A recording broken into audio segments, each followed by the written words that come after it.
Welcome. I'm all by myself tonight. I feel very sad. We were going to talk about pirates, which was going to be cool because we were going to start with like eye makeup. Oh, eye makeup and stuff. We're going to do that when Kilts gets away from the pirates. I think. Maybe she's suggesting to follow the code. Maybe those guidelines aren't getting her off this time. We're not sure, but wombats are probably involved. We could see whether the cards can tell us.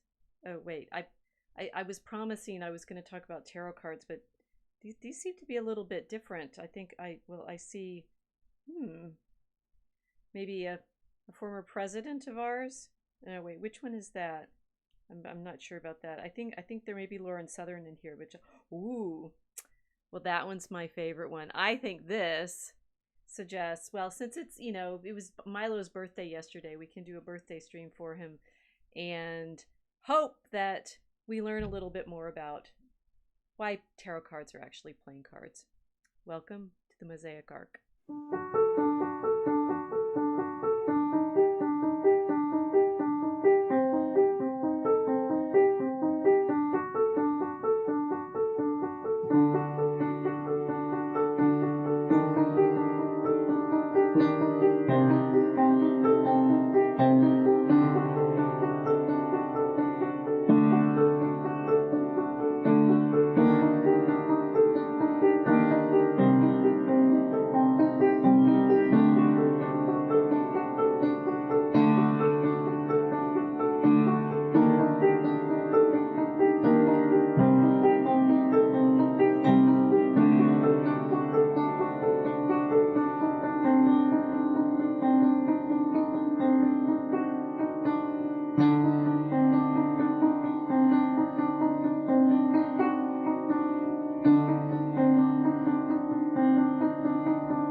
When the pirates took Kilts away, and she let me know this morning that she wasn't going to be able to be here right now, I was like, I don't know what I'm gonna do. I can't stream by myself, can I? Uh, well, I kind of remembered I used to be able to do this, like talking to myself for ages and ages and ages, all about Tolkien and medieval history and such, and then only getting your reactions later. Well, tonight, at least, I know I got 5 people with me. So welcome, and I promised in the promotional material today that I was going to talk more about the tarot cards because I've been noticing that. I mean, look, it's like I got my headphones on just because I hope she shows up. Right? It's like I've got to have my comfort items around me. Um, I've been noticing in the clips that we've shared, particularly one where it said is tarot magic, that getting more pushback on my social media than on kind of pretty much anything else. So clearly this is a topic that people have questions about and would like to hear me ramble on in professorial mode for some extended period. I went to the library today and I actually checked out a book from the games section, which was in fact a history, or maybe not even history, just a little picture book, but with some history of exactly where that deck that I was showing you last time came from, this Visconti Sforza deck. And I'm looking forward to your questions. I'm looking forward to hearing what experience you have with thinking about the possibility of, I don't know, what are we talking about tonight? I'm really actually quite used to having Kilts on the other end and helping me through this. So one thing I will say, the tarot is in fact a card game. That's all it was for hundreds and hundreds of years after this particular deck was made. And this is the famous one, the Visconti Sforza one, that the cards are actually in the Morgan Library collection in New York. And if the questions go that way, I can show you that website again, and you can look through the pictures yourself. I shared today, and we'll put in the links, a little video that the Morgan Library has itself on their own website, and they confirm what I was saying in the responses to people's questions, these are playing cards. And there's some interesting backstory about why you can find so many decks of tarot cards now, and they have so many different drawings and pictures, and everyone uses them for divination. The short answer is that's silly. They're playing cards, and I will keep saying it.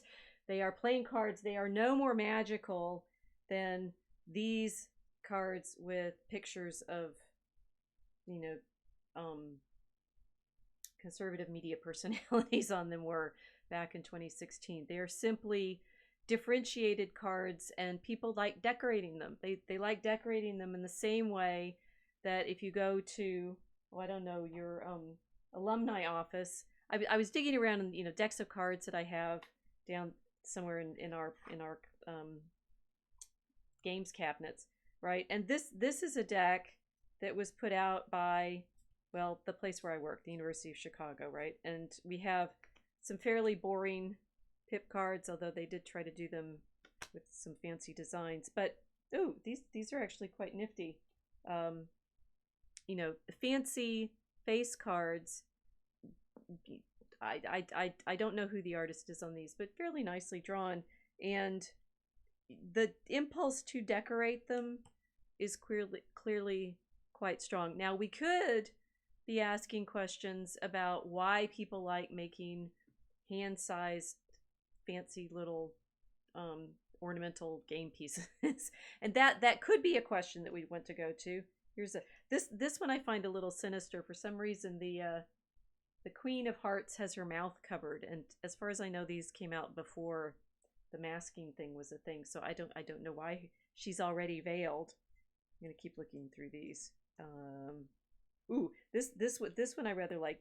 A jack is a gargoyle, right? That's one of the gargoyles that we have on campus. Here we are. I think they're taking them from like sculptures and things that are on our buildings. It is perfectly possible to start getting, entranced at the idea that somehow, I don't know, you could predict how well you're going to do on your exam by which card I draw, right? Let's see. Am I going to do well on my live stream tonight based on playing cards? An 8 of clubs. So what would that mean? You could do some numerology off of it and get a little Pythagorean and such, and we could, do some scriptural exegesis. It's a playing card. And, I think the really fascinating question to ask about why the tarot become something that people find, I don't know, troubling to talk about, scary to talk about, is what it is that's going on when we play with this kind of apparent randomized. I mean, they are randomized. I don't think the thing is cards. Unless you're cheating, right? They are truly random in a way. Maybe dice. I don't know. All of these are games. All of them are in a sense something that we can start wanting to make bets on, that we can figure out what they're going to do next. Let's see. Now, I will say, let's see. They're magic if I got the 8 of clubs there, if I can cut this deck and get the same card. It's the 2 of diamonds. I'm not a magician. Right. And, I think it is also interesting that, quote magicians, right, sleight of hand artists, use these objects as something to wow people with, right? That you want to believe that, I'm not controlling whatever it is I'm doing here. Who was that? A MAGA hat, and I'd have to look at the key to figure out who all of these guys were. I mean, the key is rather interesting. There we have a 2 of justice scales and such. They're appealing, right? And they're appealing because they fit in our hands. They're appealing because we like doing things with our hands. I talked last time about how I can't live stream. I can't do my reading. I seem to be okay in class when I'm talking and such like that, but I usually have a pen in my hand. I have to write stuff down. Somehow our embodiment makes us enjoy playing with things that are hand sized and fit in our hands, and that then clearly feeds in some way into our desire to make it feel like we can, I don't know. I have had friends who do like wonderful like close in card tricks games. Patrick Coffin, who I did a live stream with once, you may remember, does close in card tricks for like table tricks and stuff like that. It's clearly a skill that we delight in, seeing people be able to, you know, misdirect us and catch our eyes going other places. So I think there's an element of desire in the fact of the cards and the fact of they're pretty pictures, they're things that we can play with. And then we have, in fact, the tarot cards. These cards obviously simply have the pips and the face cards, and when we make these you know, memorabilia of packs, we like putting different images on the face cards, and they make it feel like they belong to us in some way. I'm sure most of you watching have played solitaire, and you're taking, you can't win at solitaire. There's no, you can't even cheat at solitaire unless you cheat. Just you can tell from like there's no way you can win cleverly in solitaire. It's utterly a game of handling the cards over and over and over again, right? That there's almost no skill in it involved whatsoever, because like if you move this one or that one, I mean, maybe a few forks in the road in terms of choices that you make, but for the most part, the only thing you're doing when you're playing solitaire is manipulating cards over and over and over again, because it's somehow pleasurable for us to do that.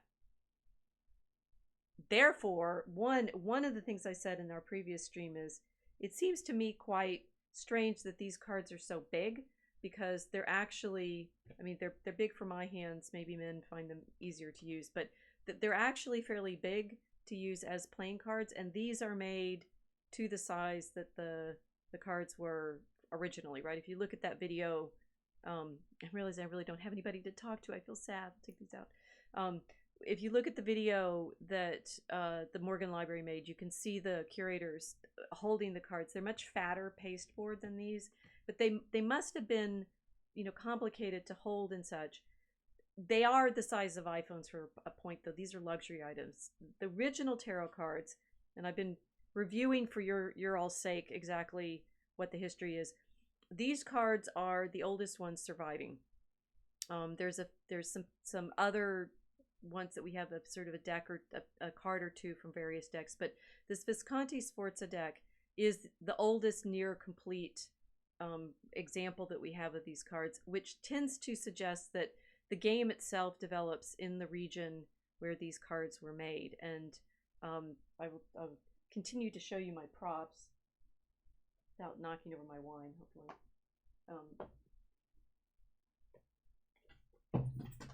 This was the book that I was in the library to get today, and it's this Michael Dummett's his just, you know, account of these Visconti Sforza ones. Like, proving I was in the library. It's got a library call number on it. It's not my own book. And he talks about how this deck was made most likely around 1450. So think mid 15th century.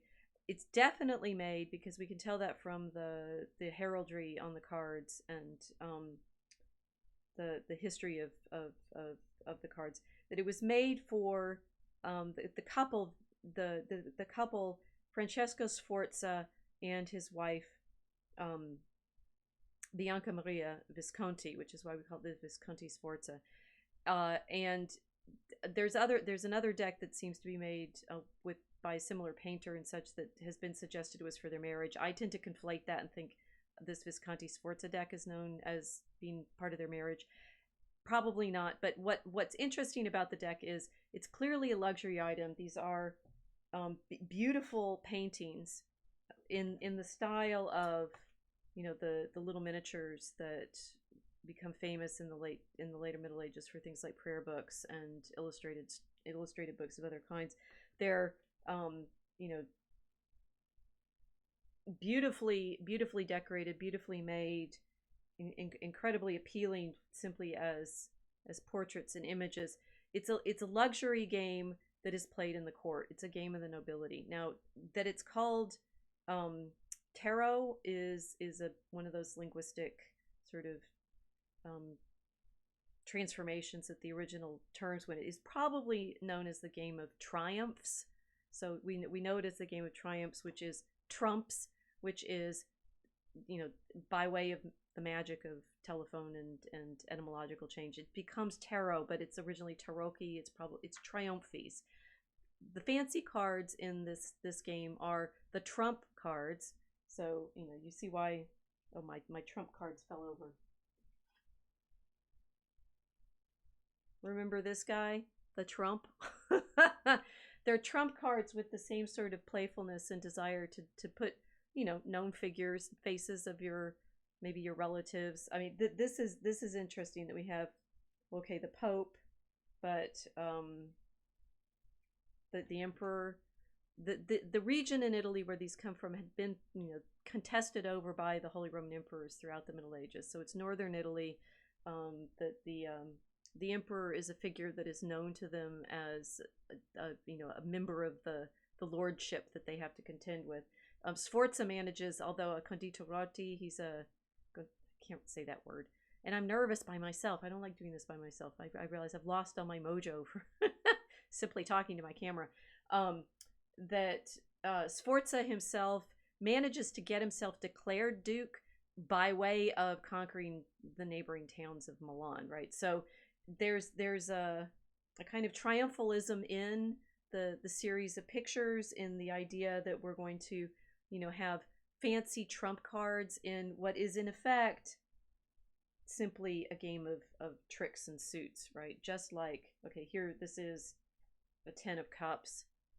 You can be deceived by the luxury of the cards into thinking that they are meant to be magical, but they're it's more like, you know, fancy jewelry that you get to have trifles and play with.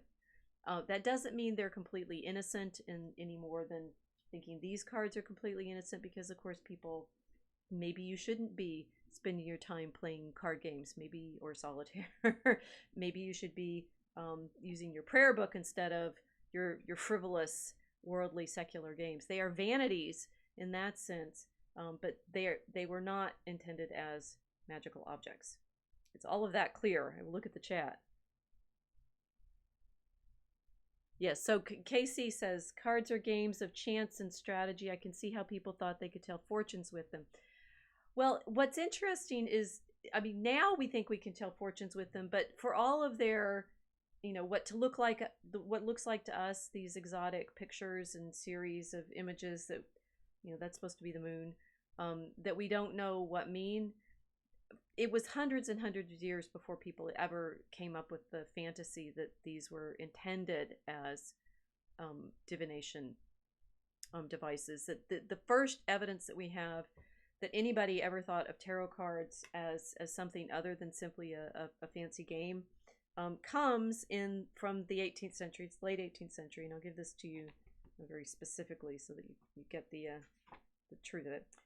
Most Americans and British readers probably associate tarot cards with fortune telling and other occult practices, and such uses have indeed become widespread.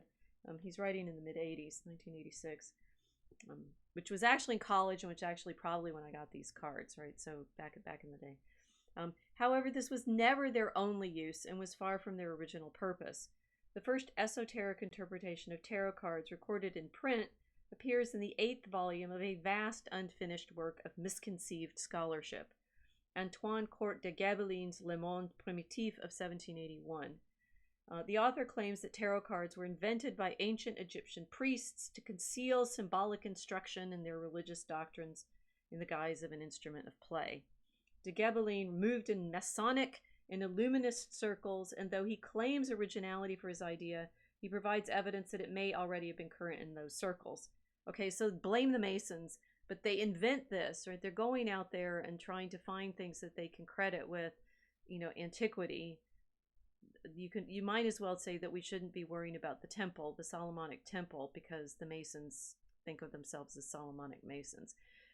This sort of late 18th century desire, weirdly enough, against the Enlightenment, you know, praise of reason, but this late 18th century desire for occult knowledge, particularly going back to Egypt, is the reason that these cards, which in the way that we have them in these early Italian decks, have nothing to do with Egyptian imagery.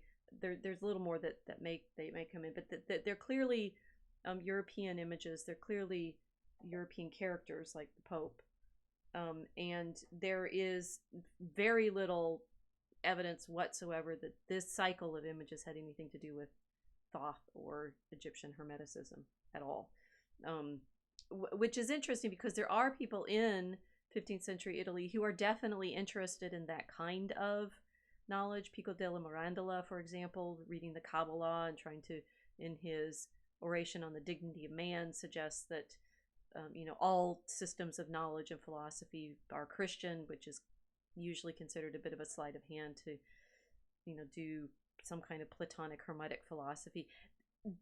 There was plenty of opportunity potentially in the 15th century for people to make cards that had that kind of imagery on them. These don't. They simply don't. They're decoration for a series of trumps in a trick-taking game, right?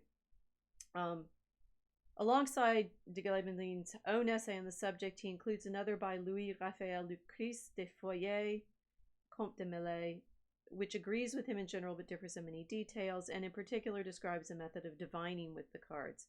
In any case, the occult interpretation of tarot originated in France during the second half of the 18th century. And I mean, we could potentially get into a whole whole discussion, which certainly Kiltz and I intend to. The sort of long journey we're on is in I think the disentangling of the occult from the liturgical, definitely, because that's a feature. But one of the things that I do know about from reading, for example, Francis Yates on the art of memory, on the Rosicrucians, on the Elizabethan fascination with the occult and so forth, is over the course of the 17th and into the 18th centuries, we have the origination of the quest for ancient sacred wisdom, like with the Rosicrucians and so forth. The tarot has nothing to do with any of that until the late 18th century. It's certainly true that there are occult traditions and efforts to talk with angels and so forth like that. The tarot of itself, though, is never mentioned in those circumstances. And as Dumet, very saying all those French names right, as Dumet rightly points out, we do have evidence, condemnations of them as playing cards from the 15th century in context in which, if, for example, this Dominican preacher, he says, no earlier references to the tarot cards give any hint of occult use or anything like that. And he says, a great many speak explicitly of the games played with them, and none give a hint of any other use other than playing cards. Two of the writers would undoubtedly have mentioned any occult associations had they known of them. An anonymous 15th century Dominican preacher who vehemently denounces tarot cards, regular cards, and dice in a sermon against gaming, and the 16th century Ferrari's poet Alberto Lolio in his mock serious verse diatribe against the game. If they had, Dimmott's argument being here, if these 15th and 16th century preachers against the vice of gambling and playing cards had known that these are also used for divination and, like astrology was or something like that, they would have said so. So we can be fairly confident that until de Ghibelline in the late 18th century decides to dress up a local game with, fantasy effects for it, these were simply playing cards.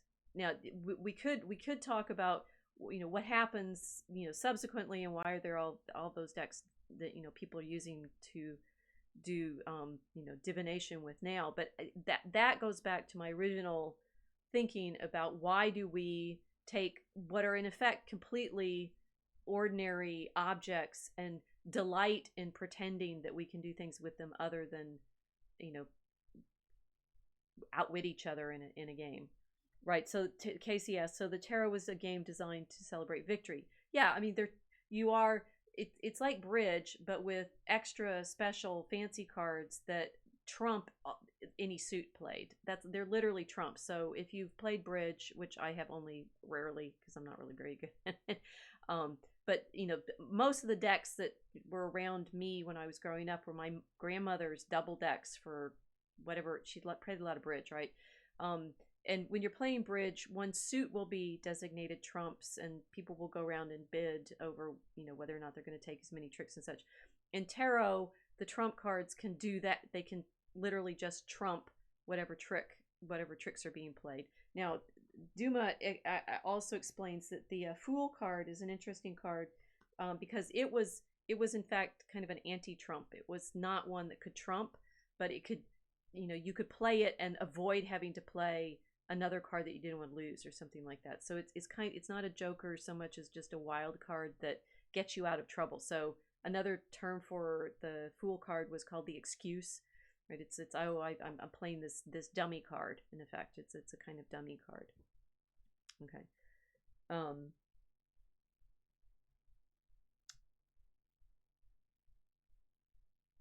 Yeah, Mike 1000 says that's what wide road sleeves are for. Cheating with very large cards. Aha! We've solved it, right? Because of course, in the fashion in the day, they'd have those giant sleeves. So these would fit in your sleeves, and you could cheat that way.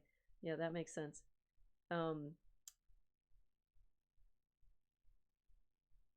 So Mel is mainly making exclamations. I'm gonna have to get her in.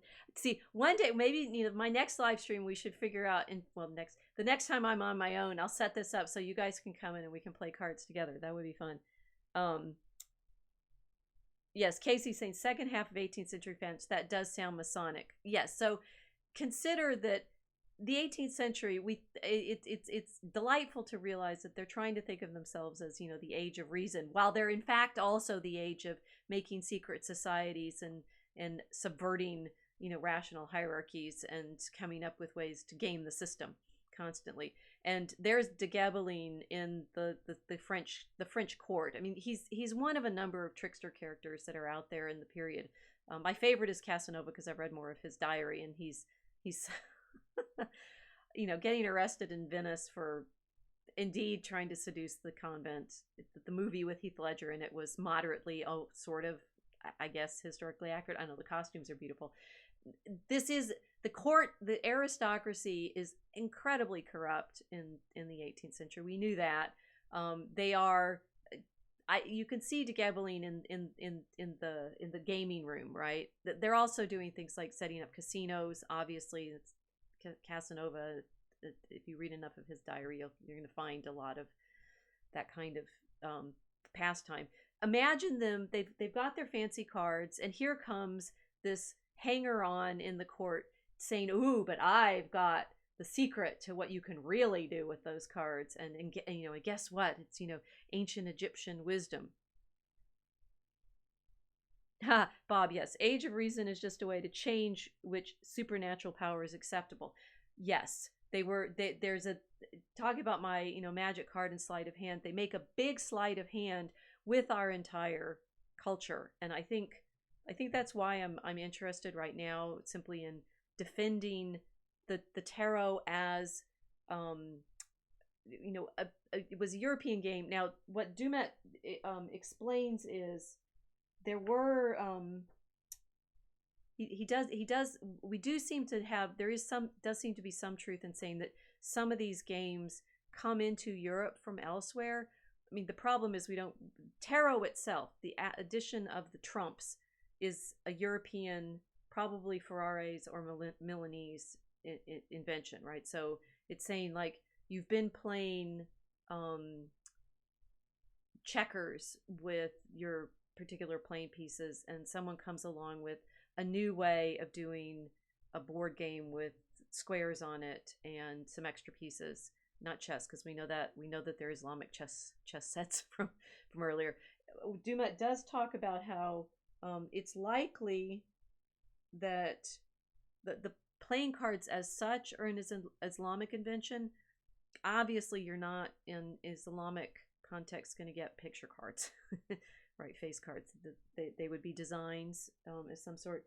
He says trick-taking games almost certainly arrived at the same time, the late 14th century.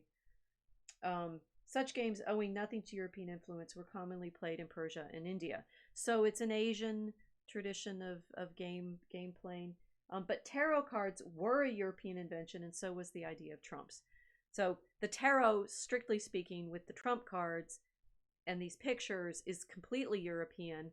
And if you're looking for significance in the imagery that they have, de Gebeling's suggestion that you have to look to Egypt is completely off. It's completely wrong. These are looking through something like the Wheel of Fortune. We know this from the manuscript tradition. I mean, things like there's a famous manuscript of the verses that Karl Orff used in the Carmina Burana, right? The songs of the students and O Fortuna, which you may know. The Wheel of Fortune image is a familiar one from the manuscript tradition. I've got the Papus here. I'll save that one for a second. Things like, justice. These are images that show the different virtues: justice, temperance, fortitude.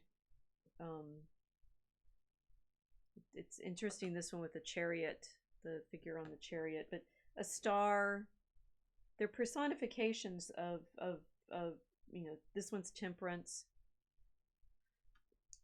but they're not, if you're looking for mystical significance, I don't know, maybe the lovers, but that's that's sort of Cupid there. That fits with the 15th century inclusion of classical characters in their secular art. Here's the sun.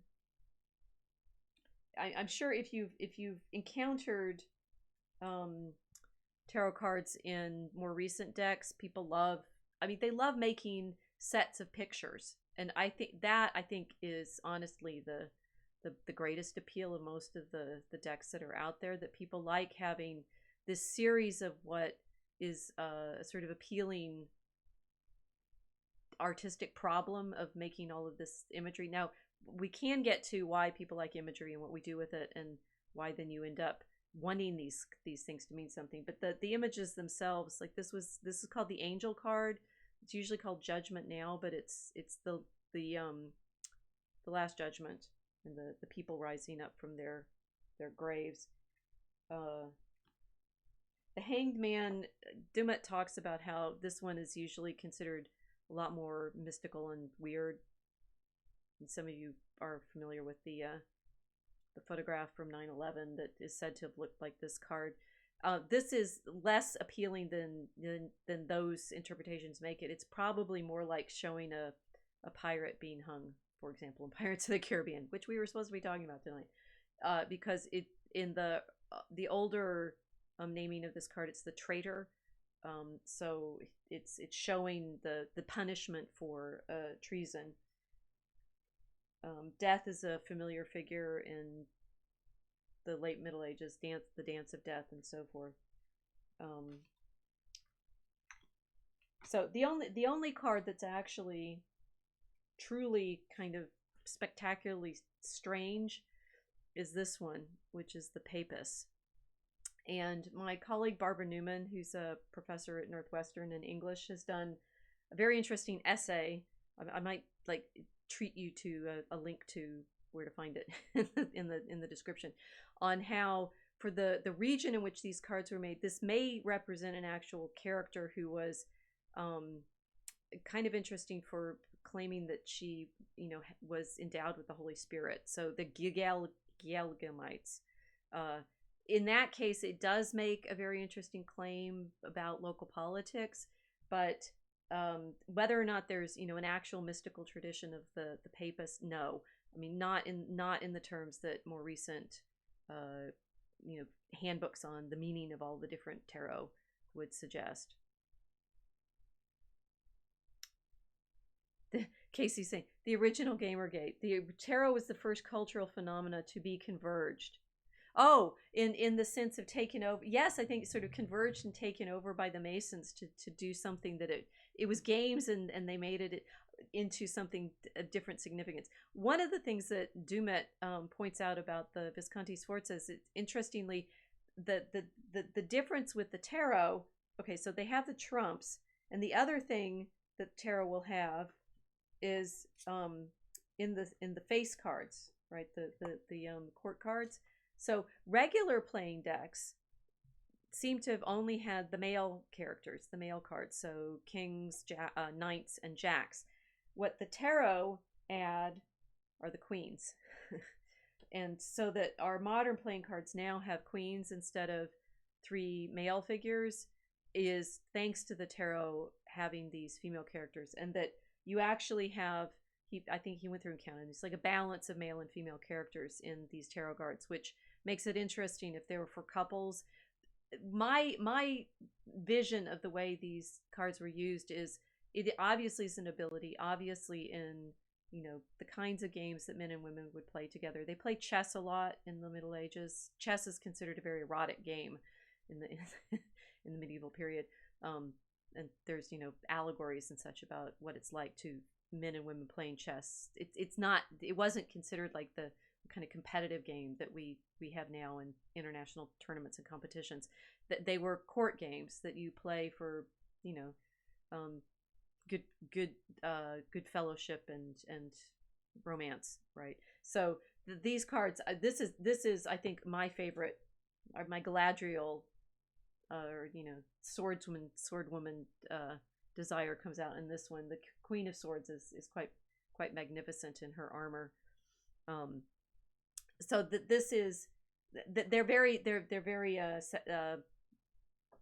feminist, if you want, in the sense that they have both male and female characters in them.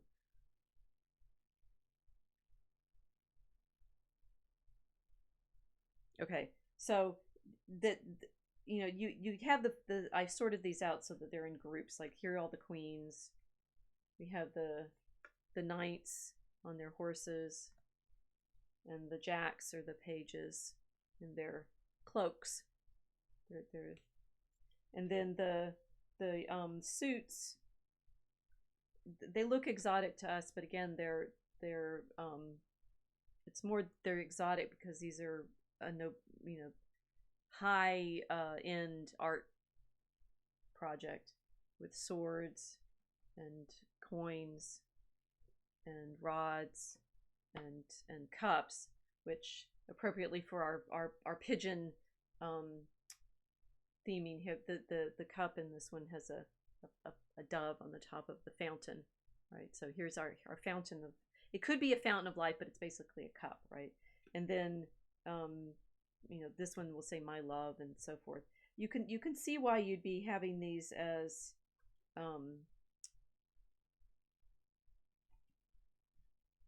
sort of like my grandmother and all of her different bridge decks, which had decorated, these didn't have decorated backs as far as I know. It's like decorating the backs of your cards when you're doing a bridge set. Okay. Have I persuaded you? Is everyone persuaded? They're playing cards.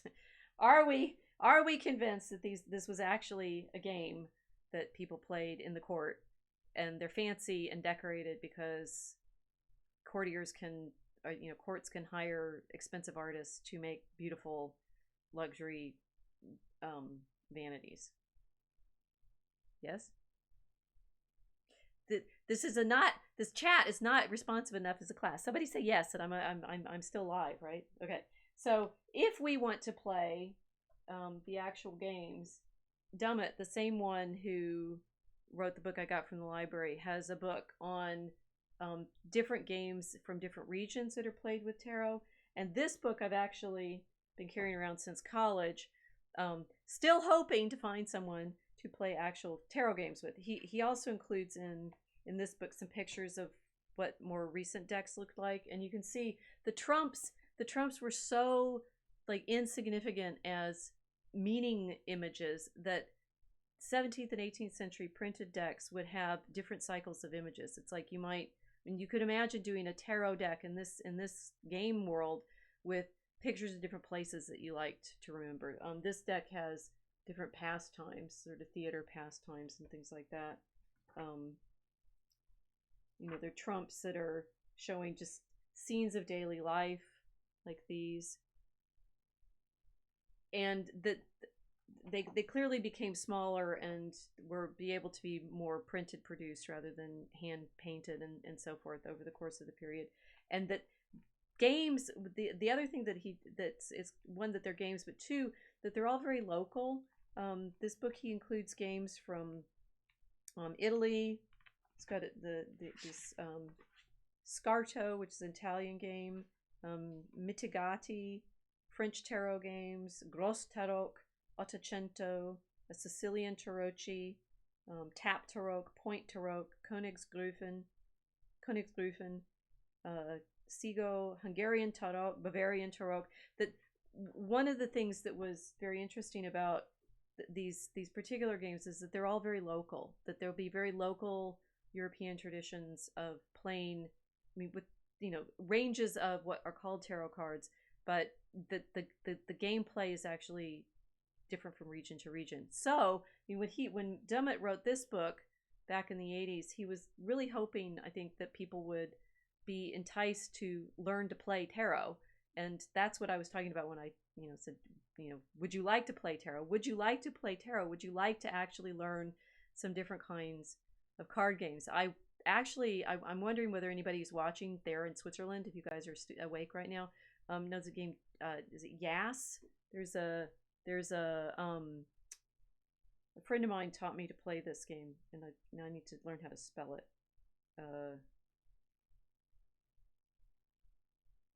Jass, Yas. It's a delightful, different kind of game with tricks that has a completely different gameplay from anything I've ever played with our standard bridge poker cards. That I unfortunately only played it for a week when I was in Zurich once, and it was really fun. There are games out there that we are missing because we don't know these other traditions of play. The Casey says the local nature of it reminds me of Monopoly being based on Atlantic City. And the thing is that the desire to make sort of local sets, obviously, it's like we have Monopoly of Lord of the Rings Monopoly. Actually, that's a good example. So in Lord of the Rings Monopoly, there's a ring, because of course there is, and it has a sort of trump effect on the gameplay. I've tended to use that ring for the game of the rings that I play with my Tolkien class on campus. Now I forgot what you do with the trump ring, but it's like this extra piece that can change the gameplay, and that's what the trump cards, the tarot cards, were actually originally for in the trick-taking games. And then, I still am waiting for someone to learn to play these games with me. The strategy and such with these sort of extra wild trump cards, my guess is you could start making layers of complexity in which trumps trump which, rock, paper, scissors kind of problems. The trump cards in this deck seem to be in sets of the virtues, the celestial symbols, the popes and the empresses and so forth like that. It's kind of like Magic the Gathering, I guess, right? What if you took the tarot cards and played something more like the complex games that now people play with decks that are clearly meant to be card games? Trying to fortune tell with tarot would be like trying to fortune tell with your Magic the Gathering games, right? Yeah, the images on the tarot cards could be locally unique to the region it was played, and that's why we say we're pretty sure that the game itself originates in the region where these cards are made, because the early cards all look like this region. They fit with this northern Italian, late 15th century symbolic and regional milieu, right? It's like the emperor is on this, just like the politicians are on this deck of trump cards. So Casey says, I'm persuaded to learn to play bridge. Well, I'm still not persuaded to learn to play bridge, but Annie says, yes, persuaded here too. Bridge or tarot? We will go with tarot. Annie says, yes, chess is not for the casual player. I learned at 12 not to play it with boys. I every so often I have this fantasy that I'll actually learn to play chess, and I read, Pandolfini, he's a really good chess master, and I'll read these books and I'll think, I have it's like the shopaholic story I wrote about in early blog posts when she's talking about, can I buy that, right? And she goes and she wants to buy a foil and a mask in a thrift shop and say, can I buy that? If I bought the sword and the and the mask, could I learn to fence? And then, her fantasy goes up to playing, fencing with Catherine Zeta-Jones and so forth. And it's like, well, you do need the equipment. I never got there with chess. And it's like that with my tarot cards, right? I wish I'd ever learned to play the games, and I never got there. It's like the desire to operate them, I think, is very strong. You want them to be a meaningful something. And it's interesting that instead people ended up using them not for gameplay, but for storytelling, which is, I'm going to get there. I'm going to get to what I think is actually happening in, quote, the divination that people do. But I think it's like divination. It would be similar to trying to, do divination off of a chess set, basically.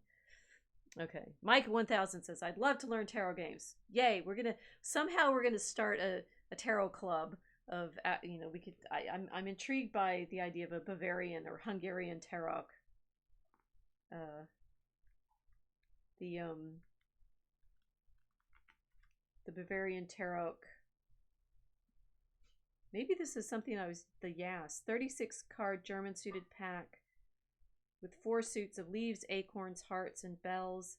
Each suit contains an ace, a king, an ober, and an unter, and 5 numeral cards, 6 to 10. This sounds close to what I was playing that was called Yas. Anyway, they're worth learning to play. Dungeons and Dragons. I tried playing Dungeons and Dragons once. That was a total disaster as well. Okay, so they're card games. Now, why does it become so convincing to have them count as divination? Anybody want to? Any persuaded regarding bridge? Oh, I was so happy to win. He married someone else 15 years later. No. See, it's the chess. The romance of the chess game is perilous, right? Perilous to fall into.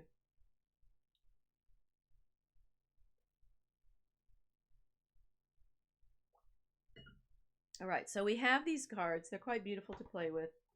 People get entranced at the idea that you can do something with them other than take tricks. And I mean, what's interesting, I think I love card games in the sense that if I default to a game that I just like, let's just have some interaction. Let's just have some social interaction that isn't, from my perspective, terrifically demanding. So I certainly not going to play poker. I don't like gambling off of cards, if you're worried about that. What I like is the social interaction and the to a certain extent the manipulation of the objects. My very favorite card game, you actually need two decks to play it with, which is great. Is Rummy Fun or Rummy Cub. It turned into a game that one of my friends when I was growing up had little tiles with, and you can play it with a double deck. And it's basically gin rummy, but you lay down sets and you can, take from your hand and rearrange on sets. And the cleverness is in this sort of multiple rearranging and stuff like that. I love that. I think is a great game. Gin rummy is pretty simple and fine if you just need something to get your family sort of handing cards around with. I had friends when I was again when I was growing up, same sort of years, 12, 13, and we'd play hearts every night after swim practice. And you can feel that card play under those circumstances is eminently social, right? I think it's what the appeal of board games. I'd say raise your hand if you like playing board games. Who likes playing board games? It's Rummy Cube. It was like it was called Rummy Fun or something like that. We're gonna have to figure out what all these games are. I love this level of board game stuff like Clue and Monopoly. Not so much Monopoly. I guess I like Clue best. There's actually an Egyptian version of Clue that I really like. I can persuade family members ever to play with me is Wadget, which has lovely designs and it's beautiful to look at. There's a great game that we have that comes in like a treasure chest. which is a kind of pirate game, and you get to play with the ships on a map. There is delight in the play of the pieces and the interactions that you have with each other as you're playing these games. You sort of get sad in that situation, that saying the tarot lost its gameplay and turned into this other kind of gameplay that's no longer about outwitting each other in terms of the sequences of cards that you're playing or collecting points or something like that. It got transformed into a different kind of game, and that is sort of like, what I'd like to imagine and consider with you now. Oh, Scrabble, Casey. Yes, Scrabble. I used to be really, really good at it, and then one of my family members started beating me at it, and then I couldn't win anymore, and then I hated it. No, I like Scrabble because I could usually win, and when you're up against someone who's really good at playing the pieces on the points, and it's no longer just solving the anagrams. Yeah. Okay. So Scrabble, we're good on Scrabble. Okay. Rummy Cub was one with the tiles. Okay. So how do you end up distorting what was, in fact, the thing is, okay, one, I'm running out of space, and two, you can wonder whether games like this are completely innocent or not, because they are diversions. They're not focusing on God. They are, pastimes. For the most part, I think these are socially fairly important and calming. If you start gambling around them, which obviously they do in the casinos, and you're in another level of difficulty. But the having some reason to gather together and just pass time, whimsically, that feels to me fairly innocent. Why do we end up trying to tell futures with them? Well, I think one, there's de Gebeling with his claim that there's a hermetic Egyptian wisdom hidden in them, and we'll sit there and meditate on the different traditions. But it isn't him alone that makes the cards so popular. That takes not the 18th century but the 19th century. And I think I've talked to you some about the way in which everything weird comes out of the mid-19th century. And Kiltz and I have talked about the problem of industrialization and the problem of our vending machine people, and the way in which, particularly under the British Empire in the 19th century, everyone's out there in the world being absorbed into this giant corporate replicable machine-made culture. And therefore it is not at all surprising whatsoever that it's the same period. Again, I think Kiltz and I have also talked about this to a certain extent. It's the same period during which Europeans start inventing all sorts of folk traditions. The kilt. It's like the Enlightenment yields the Romantic period with the poetry and the mystical woo-woo and stuff like that.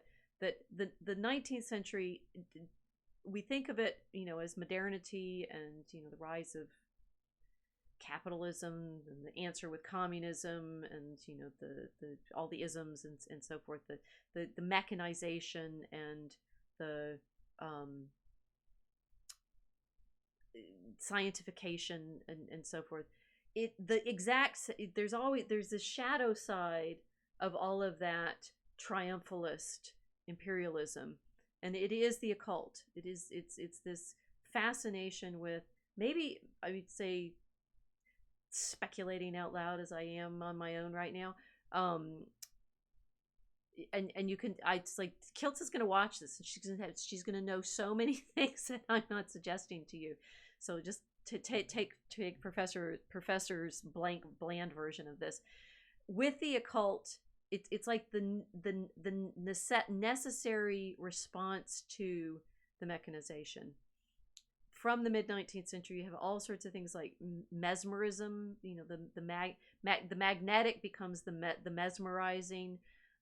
We have, I mean, rise by the late 19th century, things like the Theosophical Society, the Emersonian transcendent poets. The 19th century is bloody weird, right? It's one great cascade of spiritualists and revivalists, and therefore the occultist. Now, for the most part, they're making it all up, right? And you can be horrified by all of this. I mean, you know that I do believe in angels and demons, so that's a feature of what we need to be concerned with. But for the most part, this fantasy version of the lost folkways, the lost, secret wisdom, the witchcraft that was it's all fantasy. We have no continuous record of any of it from the Middle Ages to the 19th century. And that's why I sort of land so hard on saying the tarot cards were playing cards until de Gabeline tries to make them into something else in the late 18th century. And then in the late 19th century, particularly from Dumas says around 1880, and which sounds like a good date.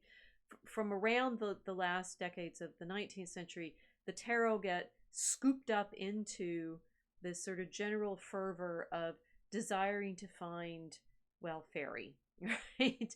And if you're worried about the tarot being, sort of magically infused, you're my Tolkien audience, right? Recognize that Tolkien's desire to find the folk stories of the fairy world, the fairy stories that he grew up with. Andrew Lang is publishing all of his collections of fairy stories around the time that people start looking for the mystical in things like the tarot cards. If you really want the sort of deeply and wonderfully and delightfully scholarly version of all of this, Ronald Hutton's history of modern magic, the modern magical tradition of this sort of search for the occult is really excellent. He is what's interesting about Hutton, he's a professor in England, very, very, senior and scholarly, and has written, deep studies of the Tudor and Stuart periods, very excellent books on things like because his one called The Stations of the Sun, which is all of the folk traditions that are associated with the Christian calendar in the 17th and 18th centuries. What's interesting about Hutton, despite all of that, is he grew up a pagan, right? And not in the accidental atheist way that maybe people do now, but actually with communities of people that were self-describing themselves as pagan in what they wanted to believe was this ancient tradition, but which Hutton, in his rigorous scholarly way, shows was all invented in the late 19th, early 20th century. And he's very, very good at showing the main characters in the development of many of these traditions, and he understands it as a sort of historian of religions, and the both a historian and someone who's very interested in the way religiosity manifests itself in our desires. That I'm not going to say it's just innocent, because that's not quite where I'm going, but that there is a liturgical urge in a lot of it, and in the bad way. And you all know, if you've read Centrism Games, that I've studied some of this to be able to write that Lady Priest segment with my co-author Cheryl. That the desire to create rituals and riff off of them, right? Some of what we used in that Lady Priest episode draws from some of like modern witches ritual making, Starhawk and so forth. It also, of course, drew off of the Satanic Temple's abortion ritual, which is weirdly enough kind of tame, because it's mainly I believe in science and I'm affirming myself, and I've made this decision. They're trolling with the Satanic Temple part, but they're also, authentically trying not to be in any way religious with their claim that we are affirming ourselves as rational beings or something like that. This is the sickness of modernity, and if you all want to know, sort of like Kilt and I we're not great at giving a manifesto to why we're doing the Mosaic Ark. We're trying to draw you in and keep you with us long enough so that you get a picture of what it's like to be in this imagery. That one of the things that we're really worried about that modernity is doing is, the kind of mixing and matching of traditions that means that we're basically all insane. That we're not actually grounding ourselves properly in. Now, the piles of books are getting quite perilous, right? We're not properly grounding ourselves in the revealed truth of the stories that were given by God, and therefore not able to judge when something is angelic versus when something is sort of LARPing or worse, right? That it's actually attracting some of the fallen angels. I'm wondering whether there's questions now. Buzzy Bear, why doesn't she wear her glasses? I'm not sure what they're all talking about there. Casey, does triumphal imperialism lead to the occult or vice versa? That's a good question. There we could find something that's like a Trumpy and imperialist. I mean, from our work on Draco Alchemicus, and Casey is one of our poets, so she's deep in the problematizing here. That with Draco Alchemicus, we're trying to show this imperial impulse, this desire to be part of this draconic, the dragon empire of the pharmacy and the global connections and maritime trade and so forth. That has its own occult element. Milo, right before I was going live right now, was posting in his channel about how many Americans are on antidepressants. It's like 1 in 10. How do you end up with a population of 1 in 10 people on antidepressants? I'll have some wine now. The science that we are all participating in constantly, everything about the flattening the curve was about a gambling game with statistics, and if we need a certain percentage of the population to be under these conditions so that this other thing can happen. It's straight up gambling. Constantly comes out of the 18th century. It's the gambling games that they play in the card games that Casanova and company are involved in to try to game the system. I can say this flat out. Somebody's going to clip this and hooray. But modern science is gambling in the sense that it's statistics. It's trying to decide what is the probability of X outcome constantly, particularly modern medical science, because you recognize that it's always setting you up for, if you don't do this, you have an X percentage of Y, right? If you come down with this kind of illness and you have this sort of medication, 60% of people get better. And you pay your money into the drug system and the surgery system and the hospital care system, and you hope you get a nice outcome. So is insurance, right? Insurance comes out of the 18th century gambling practice, right? It's statistical. If the insurance, but then the insurance companies are gambling on you. You are a certain age, you have certain habits. The actuary tables will suggest how likely you are to live, and they will suggest a rate that they're willing to pay on the gamble that you don't have to ever claim it. Right? So the occult is kind of folded in already to the scientific financial system that we are apparently not meant to consider demonic at all. It's demonic, because it is also trying to play with knowledge of the future. So worrying about playing cards and making these are pretty innocent and pretty mild compared to buying health insurance. Consider that. Yes, Casey, science is worse than gambling. Is trying to be predictive. It's literally divination. Yes. What's the forecast tomorrow? Should I ask my astrologer or weather.com? Right? Mike 1000. The absurdity of the blind watchmaker and people's attempt to apply it to everything may be created.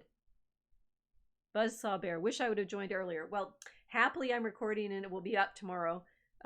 Mike 1000. Something irrational is a corrective or response.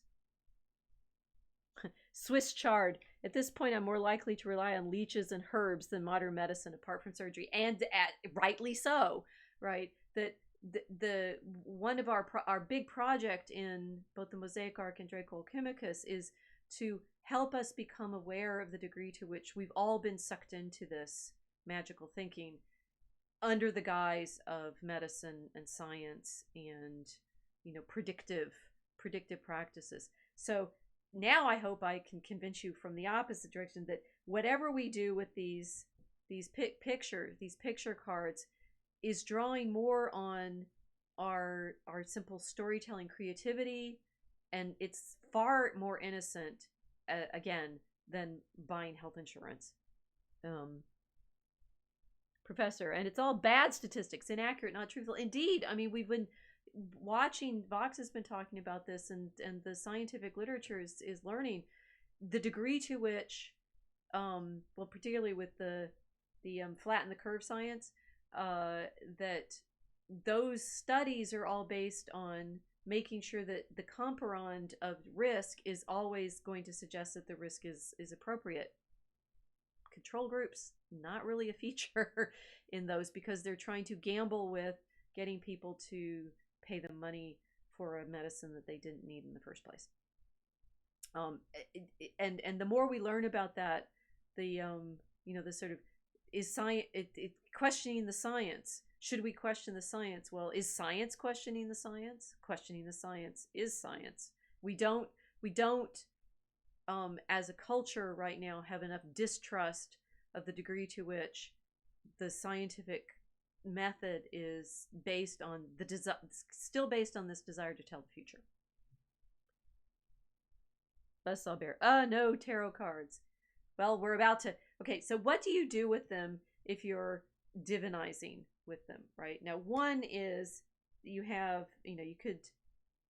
The I Ching is just with sticks, right? So the kind of worry that you're taking something that has been imbued with powers. Well, people do divination off of anything, which is the sort of propensity that we have as. Wait, what's the weather tomorrow? I'm gonna look it up, right? Meteorology is one big divinatory exercise, and it's going to be hot tomorrow. It's going to be cold tomorrow. We believe we look this up. Even my mother spends a lot of time checking the weather, right? And I'm positive she never thinks about it as divination. She thinks about it as science because she wants to know the future about the clouds. Okay, now we know climate science has its own problems with divination and modeling and projecting into the future, but I think it's interesting which of these divinatory methods we find neutral or scientific, and which of them we find scary and problematic. I Ching is sticks. I used to play pickup sticks. Yeah. I Ching is it's broken and not broken, right? So it's binary that you then look up the patterns in. I think I did. I played with I Ching once as a exercise in a Chinese course I was taking, and I'd been the empress, and I'd gotten my house had lost the mandate of heaven, and so for the last day of the game I had to be a different person, and so I played the I Ching to try to figure out why it was an interesting sort of story problem of it's like, I don't know, games. And I was a little entertained today in Social Galactic to be having people telling me that tarot is dangerous when we're literally a gaming. Social Galactic is set up by someone who designs games, and I haven't played any Vox's games because he never says what they are, and I don't know what they are. Somebody tell me in the chat, maybe. But Dungeons and Dragons is all based on dice. I know that. Role-playing games are all based on dice, and you're setting yourself up. You're making decisions off of randomized information that the play is giving you. What are we doing when we are playing games like that? well, I think based on my limited experience of Dungeons and Dragons and watching other people play these things, people like stories. They like being in a story. They like. I mean, I'm assuming Dungeons and Dragons got as popular as it did because you have a dungeon master who can write a scenario, write a world into which people can play. I confess a lot of my knowledge of Dungeons and Dragons comes, excuse me, from that comic, the web comic that was made with stills from Lord of the Rings. Now I'm going to be blanking on what it was called, where it's written as if it's a campaign, and the characters go off script of the campaign, and I think Legolas shoots. Spoiler alert! I think Legolas shoots Gollum in the river, and then and Aragorn wants to go for the treasure and stuff. It's like, what do you do when the gameplay goes off script and the dungeon master can't get the players to go with what he has laboriously set up? We love this kind of structured, meaningful story world. Now, I got 10 of you watching. Everybody put your hand up if you've played those games and found yourself identifying with your character and playing yourself into that role and becoming part of that story, right? We like that. Social Galactic was set up by someone who designs games. Yes, exactly. The Farmer's Almanac has gotten weirder. I've gotten more sensitive. There we go. Yes, people bet on the weather too. Yes, which I mean, Buzzsaw Bear, Mike 1000. If they're betting on the weather, they're betting on the predictions that the meteorologists are making. That would be funny. Annie, BSB, that's real stuff. Don't be mocking the almanac. We all need to get an almanac. All right.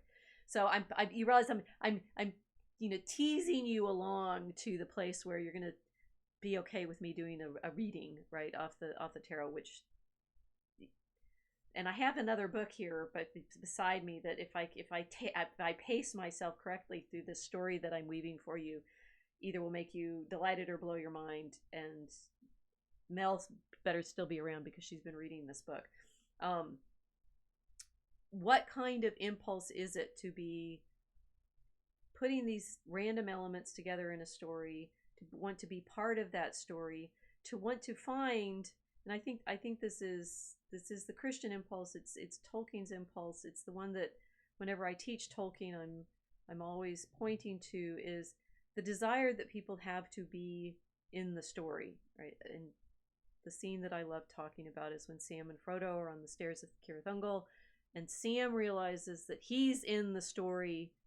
They're in the story that they've heard tell, right? They're in the same story as Beren and Luthien. They're in the same story as the Silmarils, because look, there's Arendelle up in the sky, and Frodo has the vial of light that Galadriel has given him, and you want to find yourself in that meaningful pattern and look for that story. Now,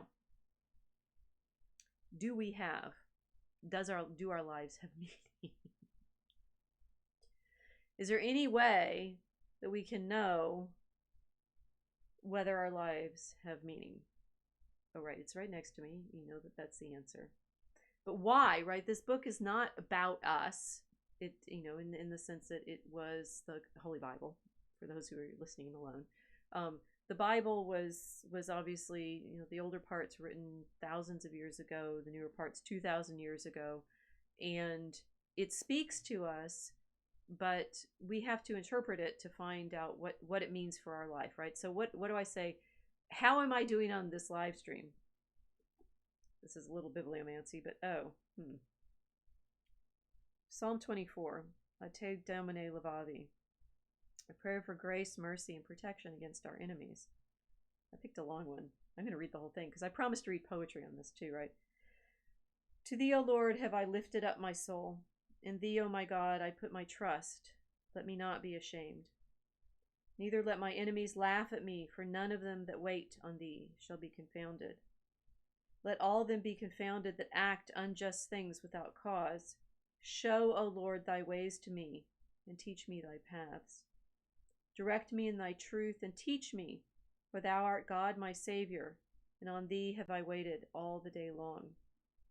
Remember, O Lord, thy bowels of compassion and thy mercies that are from the beginning of the world. The sins of my youth and my ignorances do not remember. According to thy mercy, remember thou me for thy goodness' sake, O Lord. The Lord is sweet and righteous. Therefore he will give a law to sinners in the way.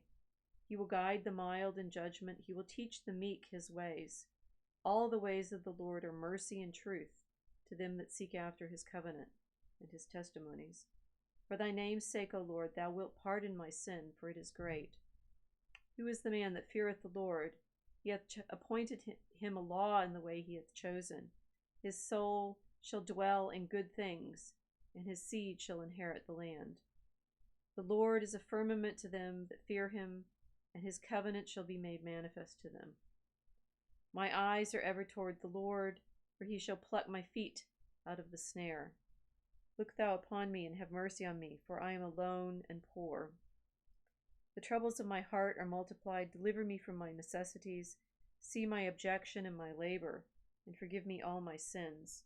Consider my enemies, for they are multiplied, and have hated me with an unjust hatred. Keep thou my soul, and deliver me. I shall not be ashamed, for I have hoped in thee. The innocent and the upright have adhered to me, because I have waited on thee. Deliver Israel, O God, from all his tribulations. Now, in the monastic tradition of the Middle Ages, you would read that and you would recognize the Lord throughout as Christ. But how would you do that? How would you know that the Lord of the Psalms is in fact our Lord, Jesus Christ? And what would you think about, the meaningfulness of reading that plea to God for protection and for release from our sins? And the fact that, the second part of this book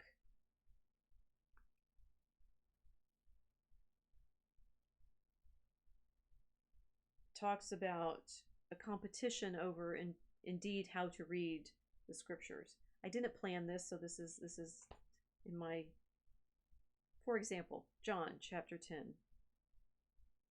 Amen, amen, I say to you, he that entereth not by the door into the sheepfold, but climbeth up another way, the same is a thief and a robber. But he that entereth in by the door is the shepherd of the sheep. To him the porter openeth, and the sheep hear his voice, and he calleth his own sheep by name, and leadeth them out. And when he hath let out his own sheep, he goeth before them, and the sheep follow him, because they know his voice. But a stranger they follow not, but they fly from him, because they know not the voice of strangers. This proverb Jesus spoke to them. They understood not what he spoke to them. There's more about sheep. How do we know that Jesus, who is telling these parables, is the same as the Lord who's speaking in the Psalms? Now we're getting tricky, because of course the people who made these cards did know the answer to this question that I'm asking you, and it's one of the reasons I think that medieval imagery is so challenging for modern Christians, because it works on these kinds of juxtapositions between the Old Testament and the New Testament, that the New Testament is in fact fulfilling the stories in the Old Testament, the prophecies, Ezekiel seeing the chariot. Where's my chariot? Look at my chariot. Ooh, I've mixed all my cards up. There's an empress, there's a hangman. That you're putting together what would feel like, to many modern readers, two things that don't go together. And there's a mystery in between the two that you want to bridge, right? You want to say, if this is the sun, what does it have to do with judgment? Interestingly, let me find another set. Or no, actually, maybe I should do these randomly, because that's what it often feels like for modern readers. I'm just sort of randomly picking things together. Okay, so I'm going to have to do this. There's a page with his cups and the chariot, which is what I was looking for. Right? Now, one of the interesting propensities that we have is, in addition to playing with objects, is to try to make sense of juxtapositions. Those of you who watch the bear streams know how much this happens, right? You're delighted by the idea that this thing looks like this thing, and these two things together are therefore meaningful. Now, sometimes you can say yes, they are. Sometimes you can say no, that's an accident. That is a juxtaposition that in fact came about randomly and therefore has no meaning. But our desire, interestingly, as human beings, is to find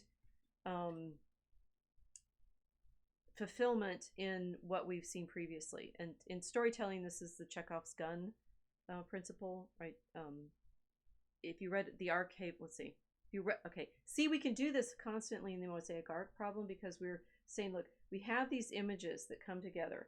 There's the Ark of the Covenant that Moses is constructed to build in the desert, in the wilderness, that's carried into the temple, that then is seen again in the book of Revelation when the doors of the temple open and the woman is seen in the heavens, crowned with stars and the moon at her feet and clothed in the sun. You can see how these images could be married very easily.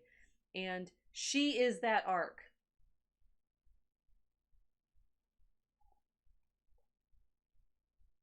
Is that nonsense? Or is that our putting together the pieces of the story, like Sam and his scene Arendelle, and knowing that it's the same light in the file that Frodo is holding?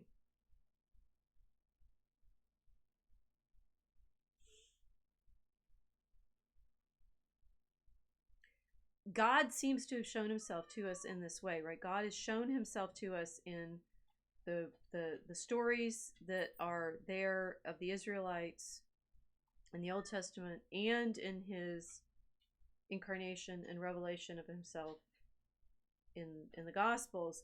And he does it in the stories that he tells us in the Gospels of see yourself in these sheep. See yourselves in the ones that the shepherd calls to. See yourself in these images and put them together and be able to reason them out and understand them. Casey, prefigurement. Yes, it's this constant prefigurement. Now, what's interesting, this is a basic principle of storytelling, right? We find significance in prefigurement and fulfillment. And in the medieval tradition of exegesis, again, which the people who read these cards would be familiar with, you are recognizing. Sorry, I just lost my thought. You can't help me because you don't know what I was thinking. In the medieval tradition of this understanding of reading scripture, you know how you have a system for recognizing the figure and the realization. I mean, to a certain extent, that's what the New Testament is trying to show you how to do. Paul says, look for the image of the slave woman and the free woman in Sarah and Hagar, and we read that, and there's a prefigurement in the Old Testament, and we see it fulfilled in the New Testament. I was thinking about storytelling, right? You're going to be upset with me if I can't pull these things together and have projected to you that I was promising you that we're going to go from the tarot cards to Revelation, and it would all be seamless, and I would get you there by way of my narration here, and that would be satisfying, right? I think obviously that's what's very satisfying constantly when we're in the meme world, and memes only work because you have some kind of pre-image, and this disrupts it or fulfills it or operates on it. It has to be in this relational context, otherwise it has no meaning. If it's simply random and there's this one picture and this caption, it doesn't mean anything. It needs to have this feeling of prefiguration and fulfillment over and over and over again. What? She is the good witch regarding Wizard of Oz. I'm always the good witch, right? But I'm Granny Weatherwax mostly because I do the things that everybody else doesn't want to do, and I stand up for the people in the context that is hard to do, and they end up disliking you. But you were there when you were needed. That's my hope, right? Okay, so I'm getting to the psychology of, in storytelling, we know that we need to have, if there's a gun on the mantle. Oh, that I remembered that. If you read the Dark Herald's review of the not so great game Rings of Power, he linked to an excellent review that John C. Wright did of Philip Pullman's terrible series. and and John C. Wright is talking in that review of Pullman's Dark Materials about how frustrating it is for Pullman to have set up a story and then failed his readers completely in the fulfillment.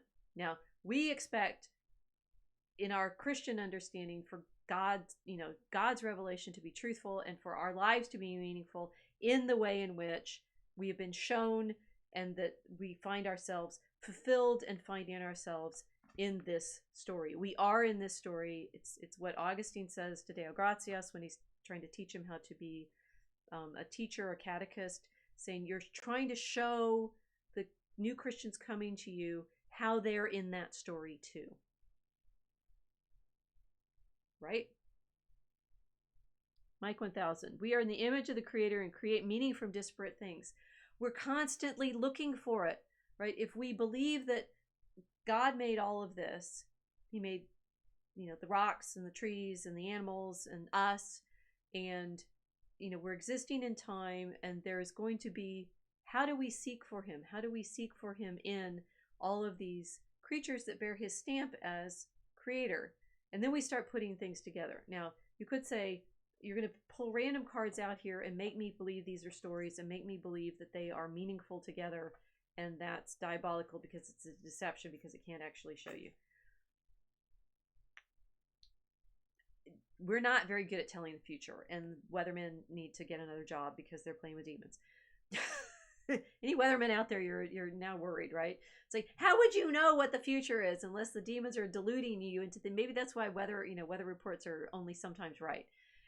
I think and this is the innocent place that I think the desire to play with the tarot cards comes from, is we are constantly bombarded with more images than we know what to do with. I mean, in our journeys in the Mosaic Arc, our mystical exploration of the electric mosaic, this electric mosaic is the thing that we live in online. It's because this is happening online, and you guys are here with me online, and the juxtaposition of things. If I looked into, I also promised, and I asked in my poll, what would you like me to do?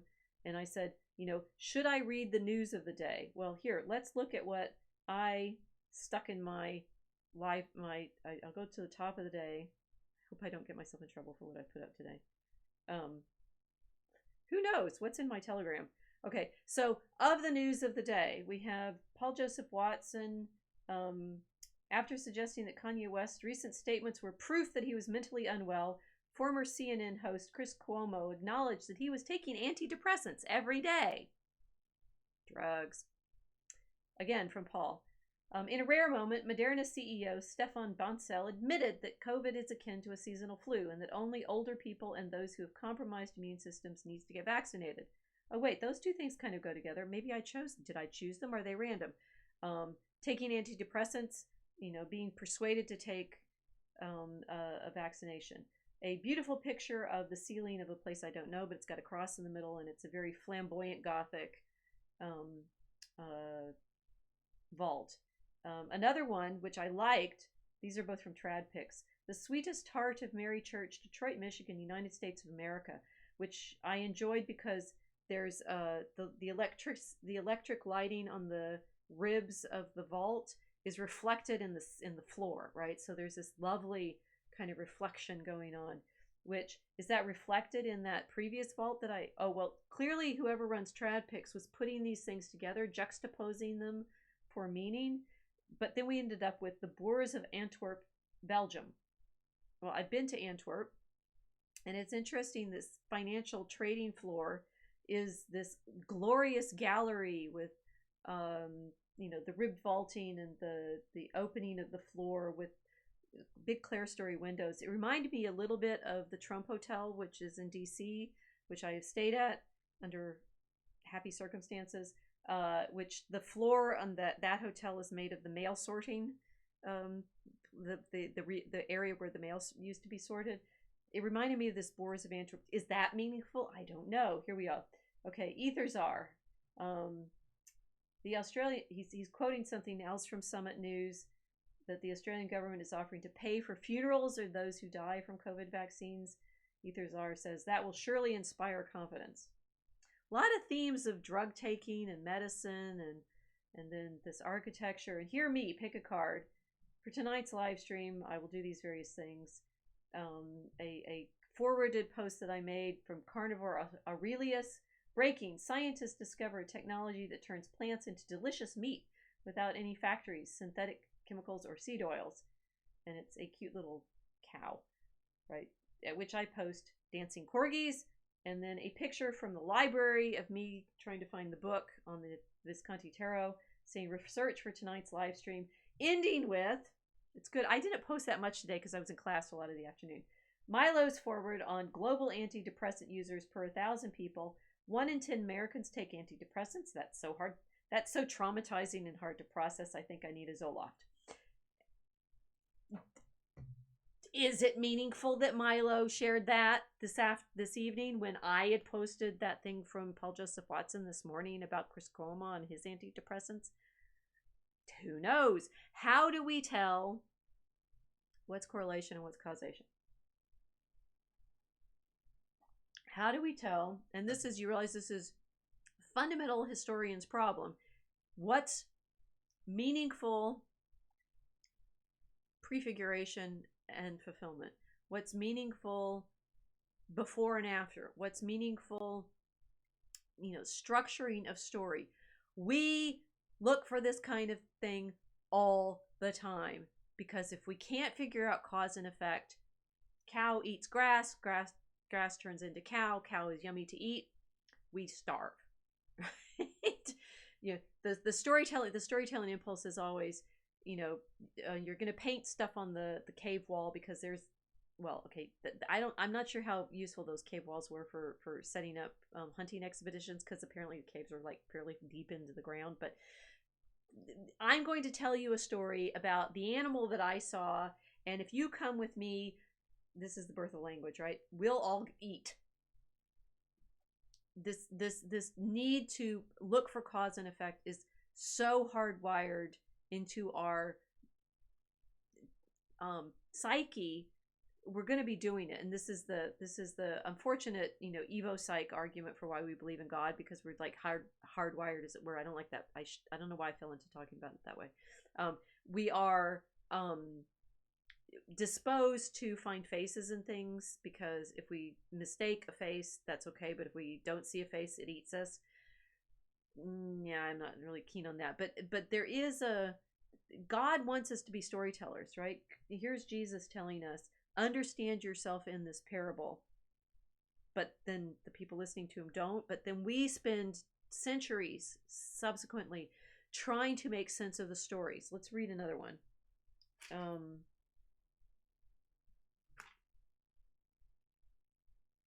Find a parable quick. There are a lot of parables in Luke. I wanted another John one, and my Bible is helpful because it has everything in red. Okay, how about this?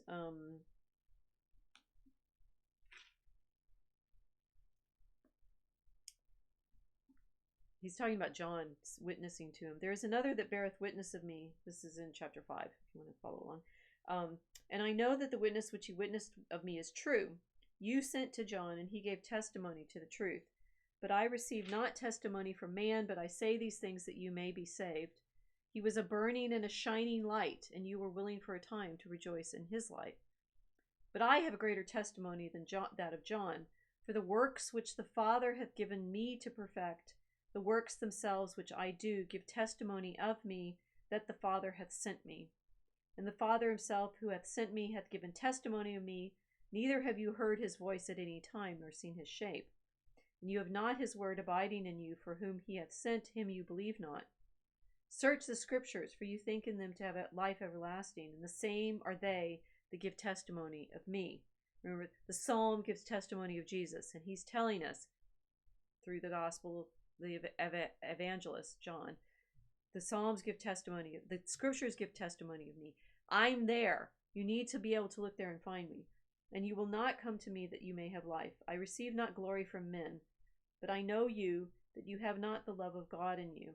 I am come in the name of my Father, and you receive me not. If another shall come in his own name, him you will receive. How can you believe, who receive glory from one another, and the glory which is from God alone you do not seek? Think not that I will accuse you to the Father. There is one that accuseth you, Moses, in whom you trust. For if you did believe Moses, you would perhaps believe me also, for he wrote of me. But if you do not believe his writings, how will you believe my words? That's, for he wrote of me. Moses wrote of me. Who is Jesus talking about? Who did Moses write about? What is it? Who is Jesus if Moses wrote of him? There's a footnote here. He's referring to Genesis 3:15 and 22:18, 49:10, and Deuteronomy 18:15. We have to know how to put these prefigurations and fulfillments together. It's the structure of revelation, that we have one image and we put it against another, and this shows us our Lord.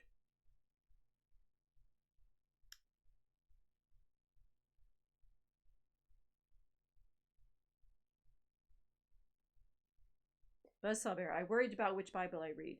I'm reading from the Douay Rheims. It's the English translation of the Vulgate. The Vulgate is the translation that Jerome made, and it's the one that's used throughout the Middle Ages.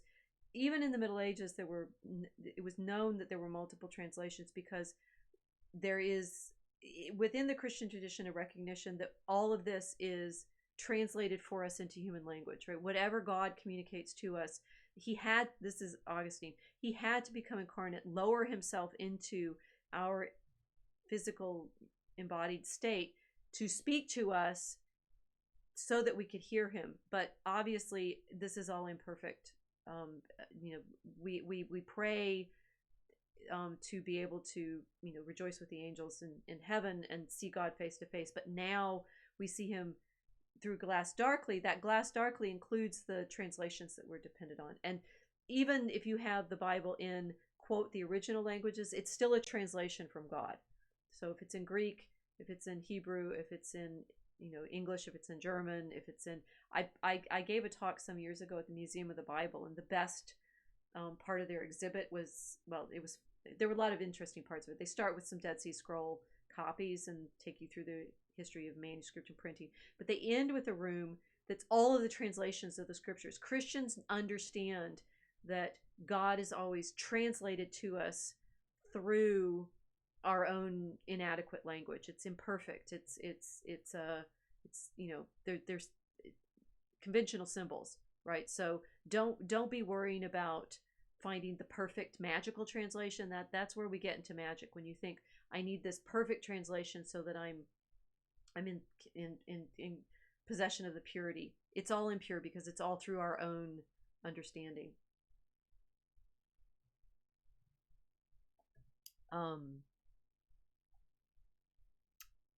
There's a theory that Jews have subverted it or maybe created it. The particular translation you use, again, maybe Kiltz and I need to do a long full stream on versions of scripture, because the Coptic tradition, the Septuagint tradition, the Masoretic text, the Catholic Bible versus the Vulgate, with Douay Rheims translation of the Vulgate that I'm using versus King James, there are significant differences in some of the juxtapositions and stories, but the primary claim the Christians make is the New Testament is fulfilling the Old, and we're looking for that fulfillment that Jesus told us to look for. Annie, lol, mental health pros are the priests of a new order. Yes. When we need real priests, real pastors. Yes. And again, I'm making a lot of promises on the behalf of Kiltz right now. The tradition of spiritual training and confession in the 13th, 14th, 15th centuries develops as a way of examining the soul. It's better than psychology. Psychology is confession without God. So we want to get there. Casey, it's a real drug-fueled news cycle today. Yes. The need to find cause and effect becomes the need to control it. That's when it gets magical, right? Exactly. The pharmacy, the controlling, the desire, it's like, I take this pill, this happens. That's magic. That's the desire to be in absolute control of the future. And that's where it becomes, in fact, diabolical in the fashion in which Kiltz and I have been talking about, of the descent of the angels and they gave us cosmetics and weaponry, right? We talked about that last time.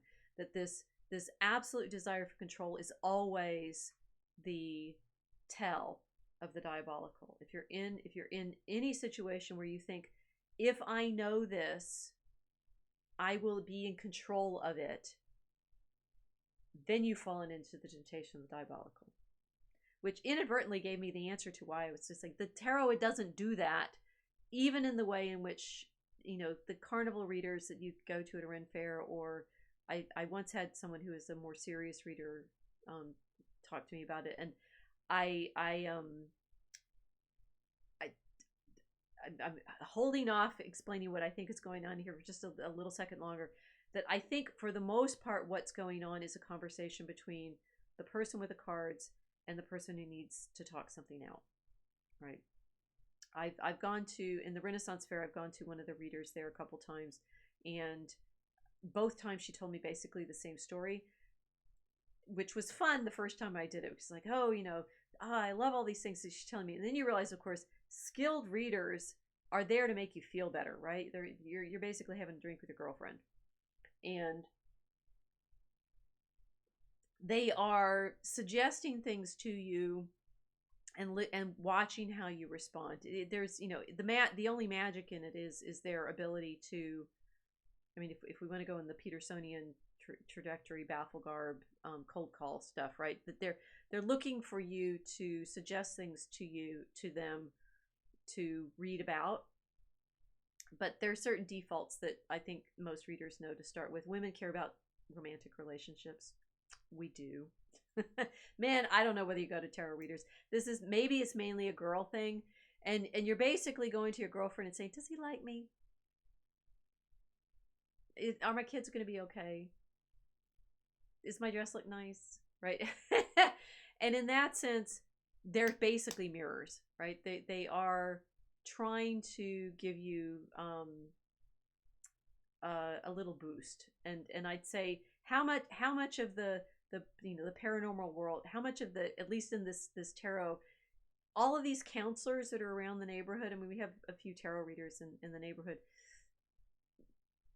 It's girlfriends going to each other and saying, what do I do? Right now, is this more or less diabolical than going to a psychiatrist? Card readers are good cold readers. Yes, I think so. And the thing is, they have to be to a certain degree compassionate, right? They're using the cards to say, and you'll play this, and it'll say, oh, it's a young man.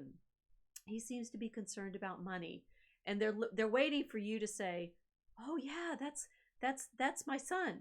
He's in college now, and he's worrying about whether he needs to take a job over the summer to help the family pay for his tuition. No, don't. Probably homeschool right now, right? So they're watching you as you are responding to them, give them hints about what to say back to you, right? Now, they're obviously going to make you happier if they tell you good things, right? So they say, well, this card that goes with it, it seems to be, these are the same suit, right? So this is coins. Coins obviously have to do with earth, have to do with material possessions, right? It's okay. So that he's worried about his money, and there's a strong woman who is going to help him out. Oh well, actually we have enough money right now to be able to give him a little boost, and if we can help him right now, he'll be able to get that job. And the reader will say back to you like, yeah, I think that sounds likely. They're helping you make decisions, right? The only reason you went to this card reader probably is because you were anxious about something and you didn't know how to talk about it, and you didn't know how to think about it. If that is what's happening, and I do think in my own experience with the Ren Fair level readers, that tends to be what's happening. They're helping you make a decision.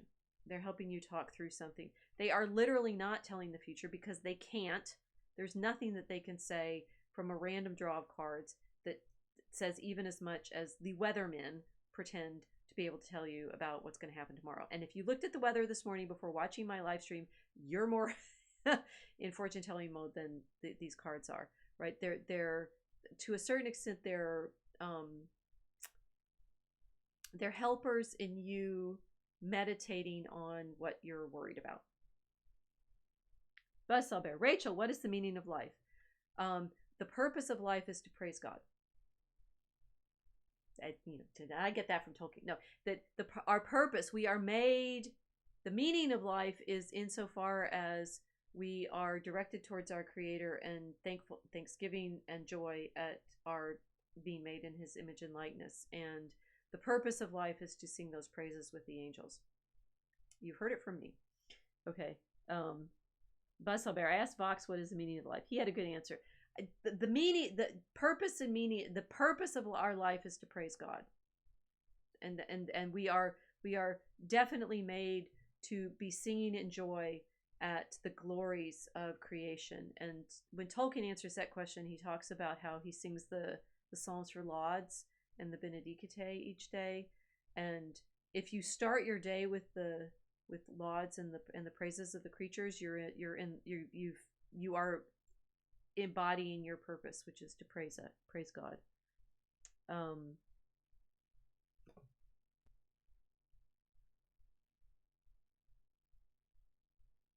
Yeah, Bob's saying Douay-Rheims is the English translation is closest to the Latin Vulgate. No translation is identical with the language that it's translating from. And therefore, to understand the problem of translation is to understand the difficulty of God's communicating with us. When He sends angels to talk to us, but that's already a translation, right? That the medium is there. Okay, so that's what I think the sort of the basic level of what's going on in the tarot reading culture is. If it's mainly women, they're talking to each other about relationships, and they're doing it with some cards on the table, but they're in fact trying to give each other good advice about how to live. Now, therefore, if your card reader tells you get married, have children, homeschool them, and praise God, you're in a good place, right? And it has nothing to do with the cards. It has everything to do with this interaction that you're in. I do think, there will be problems if they're telling you to worship the goddess or, deflecting you from the praise of God. But the desire to put together images and help us think, I do that in my teaching all the time, right? What does this picture go with this picture? And you're trying to figure out the contrast and the juxtaposition. And the scriptures are constantly telling us, put these two images together. The brazen serpent is lifted up in the desert by Moses, and Christ tells us the Son of Man must be lifted up as Moses lifted up the brazen serpent in the desert. And these two images are meant to give us a kind of understanding that we wouldn't have without them.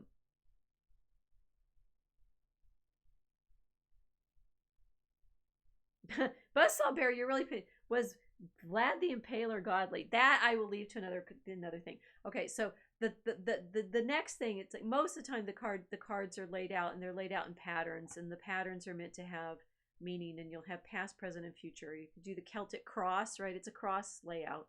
You'll have, this is your situation, this is crossing it, this is below you, this is next to you, this is above you, this is before you, this is what you hope, this is what you fear, this is your circumstances, this is the outcome. But proper card readers will always say, only if you, don't do anything. Or free will is always, in all of the study that I've done of the way people think about what the cards are doing, it's basically a meditational technique to make you realize what you're actually worried about. So it's to my mind, it's like confession. Like if you went into confession and you say, how would you remember all your sins? Well, you might take prayer cards, or you might take notes that you made. How would you think your way through the kinds of things that you're upset about? Well, let's see. Am I doing okay on this stream?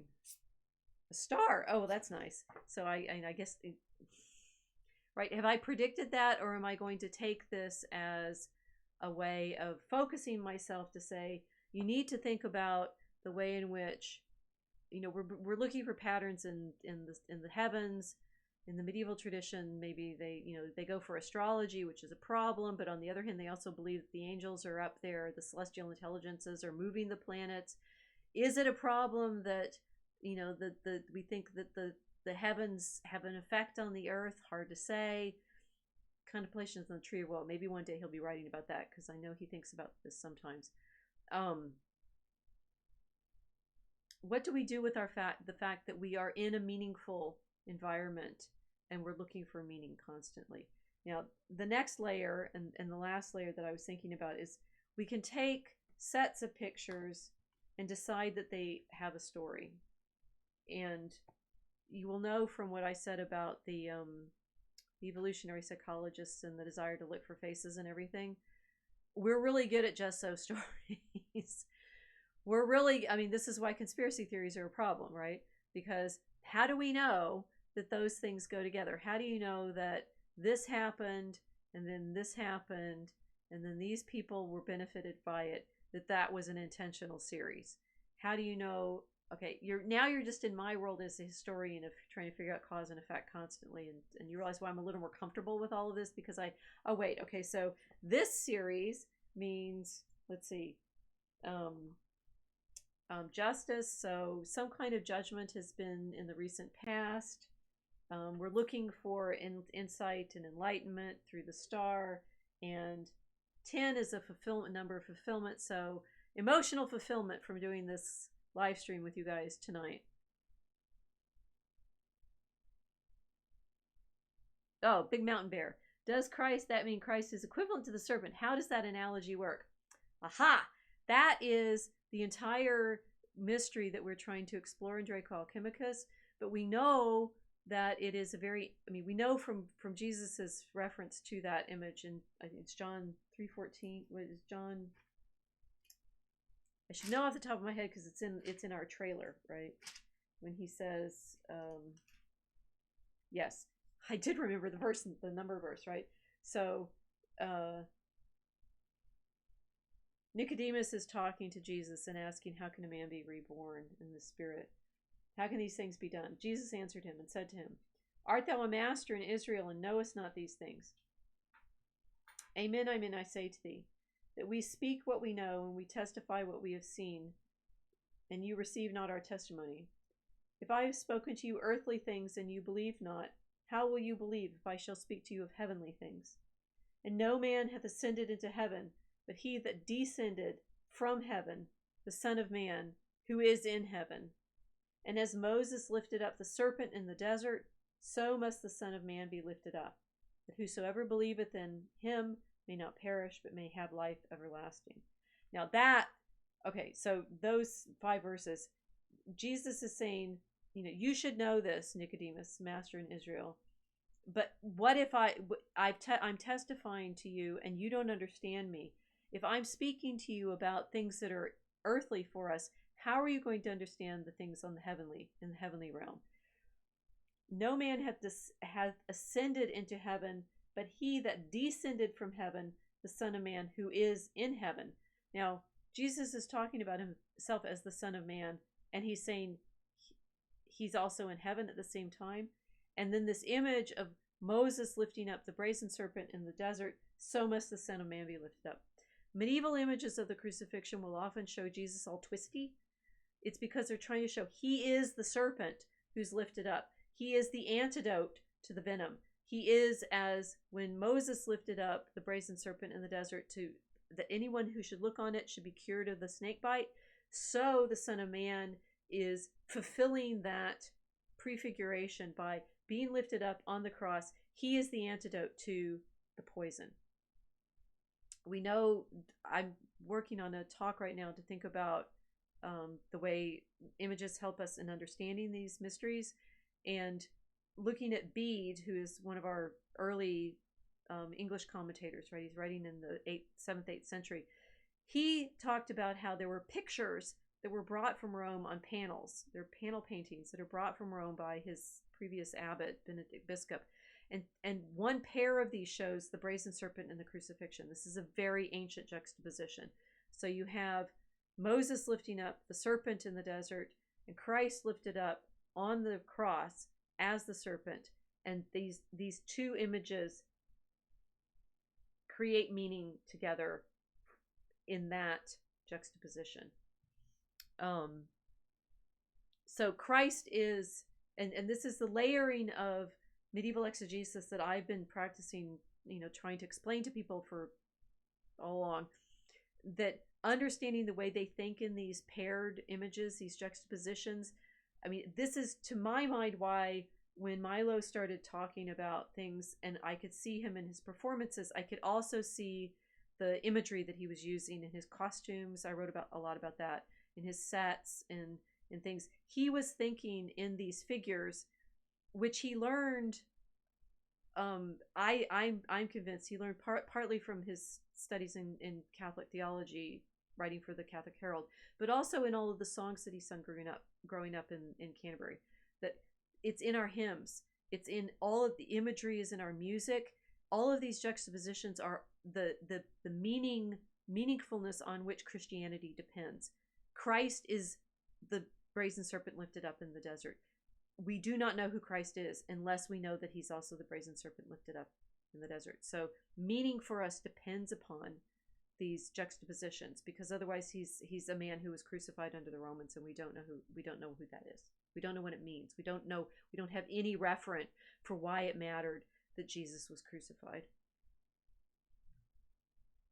Big Mountain Bear. So the serpent is more the antidote, different from the serpent in the garden and the apple. Yes. Well, what's interesting about all of these stories is that they get layered over.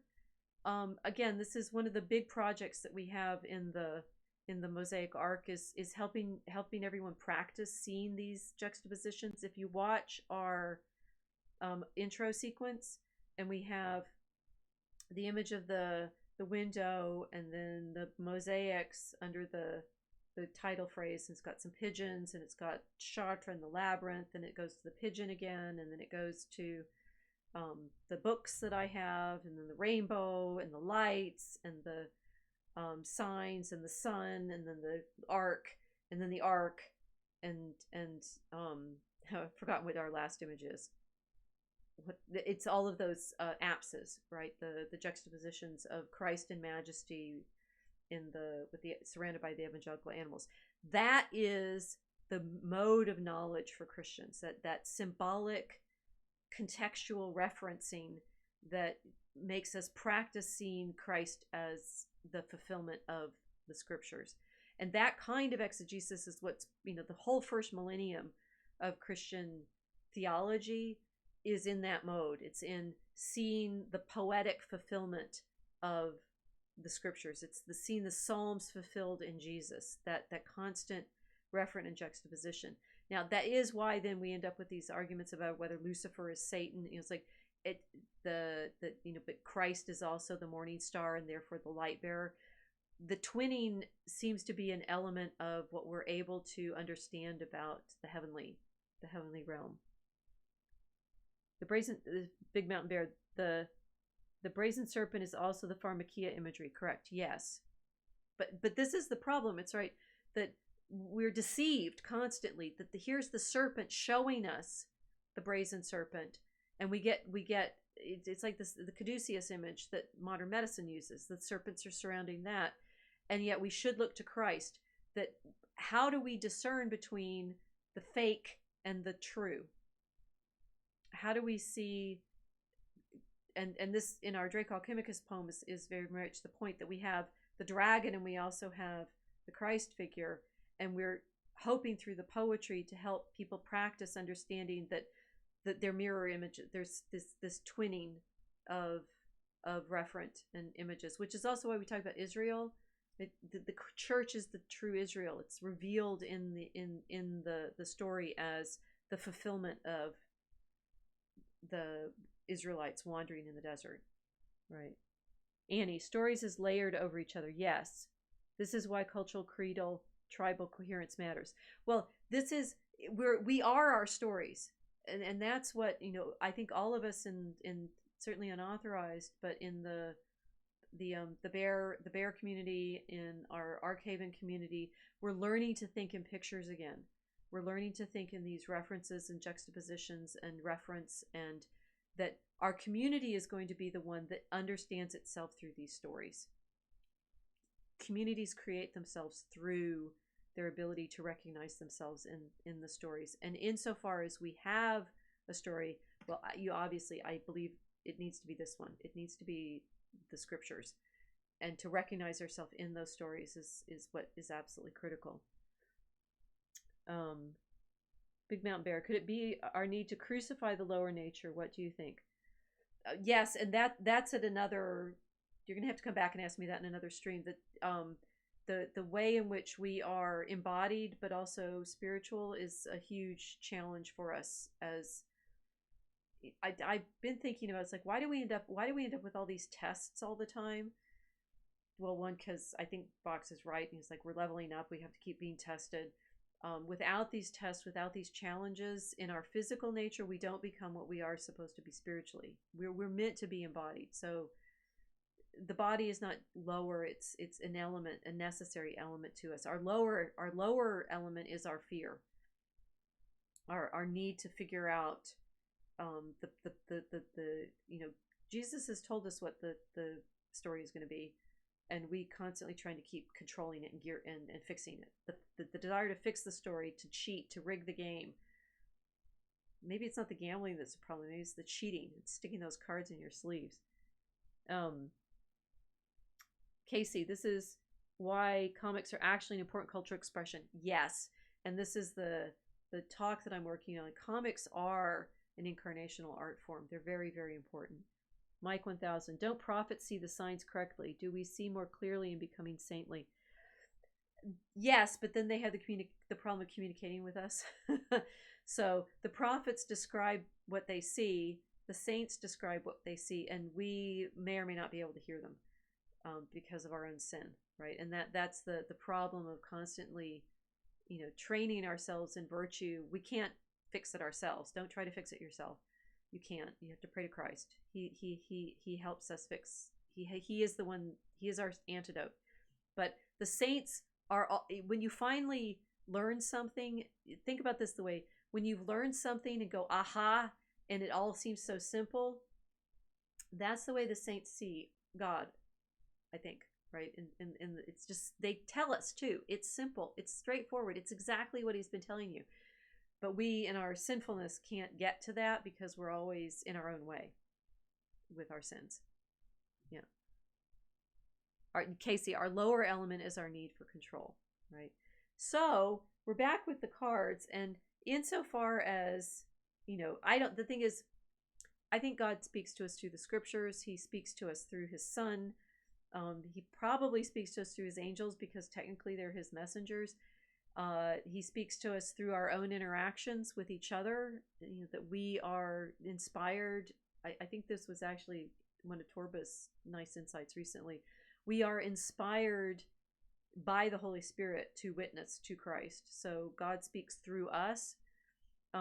Whether He's going to give us clues because we pull a particular card out, yeah, that does feel a little bit like trying to get God to tell us stuff that He's actually already telling us all the time. Maybe we shouldn't be doing that. Maybe we should stop trying to foretell the weather. Maybe we should stop gambling with our health in both ways. I think the reason that the cards become appealing is because they activate our storytelling desire, right? Before, during, and after. And that takes me to my last sort of insight and example, which is the big book, Meditations on the Tarot. Now, this is your homework, right? And I know Mel has been reading this, and she's also been the one who makes all of these amazing clips for us. So if you're enjoying the short versions of our streams, thank Mel because she has all the experience doing it for her motherboard videos. That it's entirely possible to go through the images in the trumps in the tarot and find spiritual significance in them because they do come out of the medieval European tradition of iconography. Things like well, the magician is the hardest one. I don't know what that picture is coming from, but somebody like the emperor, right? If you want to meditate on the meaning of political hierarchy, the emperor is not a bad card to be sort of holding in your mind. If you want to meditate on the meaning of, what did I do, justice, they've all gotten out of order. Right there, justice, right? If you want to meditate on the meaning of justice, whether we can do another episode on iconography and whether it's helpful to have images in your mind while you're thinking of abstractions, right? But if you want to meditate on justice, that's not a bad card to be, just as a meditational technique. That is what happened for this author, Meditations on Tarot. He's actually an Orthodox Russian convert to Roman Catholicism, Valentin Tomberg, who so much did not want his name, his own like authorship to affect the way people read his meditations. He published it anonymously, so they're letters from a friend.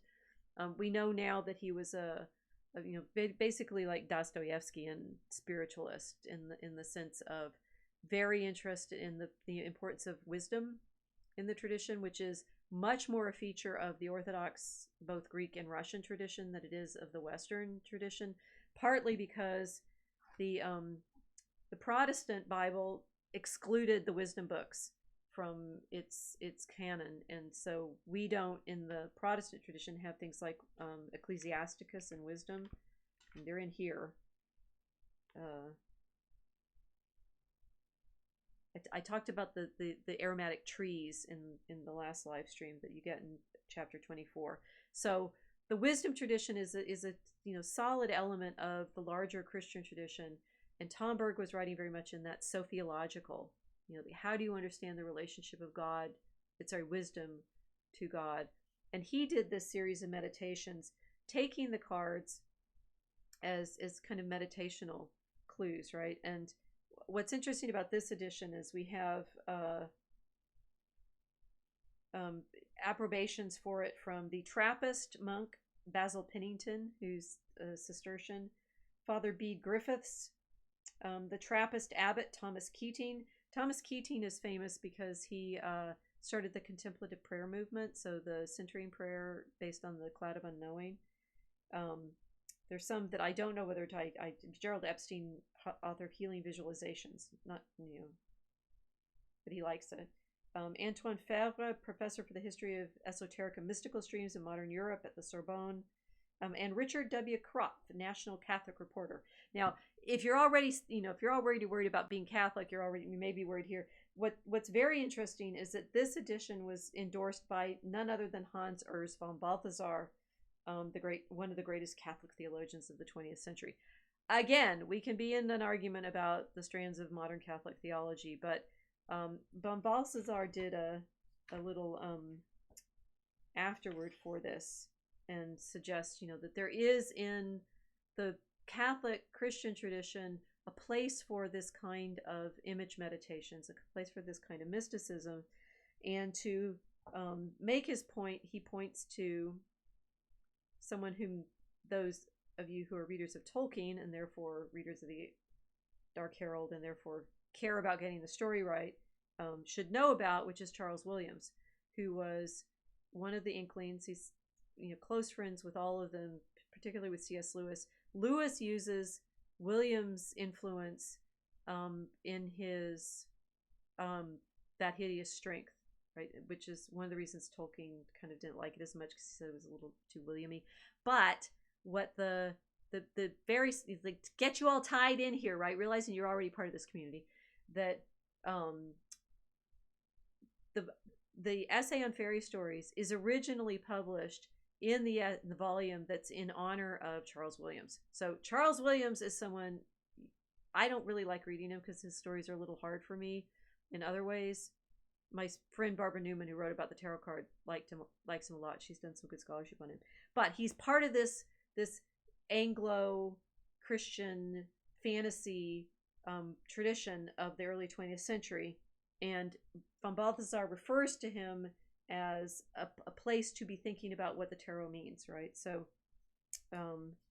he's saying, The right approach is only possible through faith and ultimately through truly Christian wisdom. Insight into this is of decisive importance for a proper assessment of the meditations, a work that many readers will find confusing. The author is able to enter into all the varieties of occult science with such sovereignty because for him they are secondary realities which are only able to be truly known when they can be referred to the absolute mystery of divine love manifest in Christ. He does not in any way conceive of the Christian revelation as some kind of imprint, potential or real, of archetypes, be they subjective or objective. So he's not Jungian, thank goodness. Rather, the latter merely form the cosmic material into which the unique Christian revelation finally incarnates. And since the incarnation of divine love, becoming human, is the ultimate aim of cosmic evolution, they comprise a round of allegories and schematic patterns announcing this event by way of, quote, mirrors and enigmas. Okay, he's saying the tarot is one method that we use to meditate on the incarnation and to understand the incarnation of divine love, the ultimate aim of cosmic evolution. The story of creation is meant for the incarnation. In order to grasp this, a parallel work, the Greater Trumps, that is the major arcana of the tarot, may be referred to, even if it stems from a somewhat different kind of spirituality. The Christian author Charles Williams, 1886-1945, the mysterious and learned friend of T.S. Eliot, C.S. Lewis, Tolkien, Dorothy Sayers, was a profound thinker who likewise pondered deeply upon the magic of the tarot and its deeper significance for the religious life. In an earlier novel, The Place of the Lion, 1933, he allows Platonic ideas to suddenly enter in as forces into the phenomenal world. Here, everything depends on how the characters react towards them. One becomes terribly afraid, another ecstatically worships them, yet another is gripped with a desire to possess them in order to rule the world by means of ideas. The last one finds the only truly appropriate attitude, facing up to the superior strength of the cosmic powers. He devotes himself in freedom towards the grace intrinsic to their inner being. That in The Place of the Lion, that's the problem of these Platonic responses to the Platonic ideas, right? The Greater Trumps, which comes about 20 years later, 1950, depicts the cosmic principles of the tarot, which once released possess a frightful destructive power but solely at the disposal of magic. But ultimately, when confronted by totally selfless love, the negative is banished and they submit to their supreme lord. As with the author of the Meditations, we encounter in Charles Williams a new form of the ancient Christian wisdom, which in the early centuries of Christianity fought with might and main against all forms of fatalism, notably astrology, in the name of the sovereignty and freedom of God in the face of all cosmic powers. The existence of these secondary cosmic principles was not denied, nor that providence could make use of them in order to guide the course of destiny. Here again, the teaching of St. Paul may be recalled, Colossians 2:15. The, quote, elemental spirits of the universe, which were worshipped by many as angelic powers, the principalities and powers, the princes of this world, are recognized as real beings with effective powers, but Christ, having disarmed them, triumphs over them. They go before his triumphal chariot. If you're a Christian, one, you know that those spirits are real, and two, you know that Christ has triumphed. And that, my friends, is how I tend to think about these trumps. Casey says, I think the point of this tarot discussion is there's a lot of history there. The thing is, there's a lot of mysticism and symbolism in Christianity that most modern Christians simply are not aware of. And if you catch it out of context, like the brazen serpent and Christ, it's going to horrify you, even though it's in the Gospels, even though it's something that is part of the mystery of God showing himself to us. How, right? How God is going to show himself to us. That, I mean, and I get to this when I talk in the Tolkien series, that should blow your mind. How does the artist enter into his art? How does the maker enter into his creation? Oh, we're made in the image and likeness of God. What? What do we even mean by that? So Jesus says to Nicodemus, you know, the Son of Man has come from heaven and is in heaven. That this, you know, the sci-fi, you know, science fiction stories get close to it when you're talking about the heavenly plane and the mundane plane, and you're traveling between planes. But even that, I think, is inadequate to the mystery. It's the eruption of God into the world is revelation. And if you read something like the book of Revelation, your mind should be blown and be horrified. And it's got dragons, it's got angels, it's got the ark, it's got the lady in heavens. And the artists of this world were completely comfortable with the impossibility of making that understandable except through Christ. It's only through the incarnation that any of this becomes truly known to us. In the Old Testament, you see it in pattern and shadow and figure. In the New Testament, in the revelation of the incarnation, you see it in truth.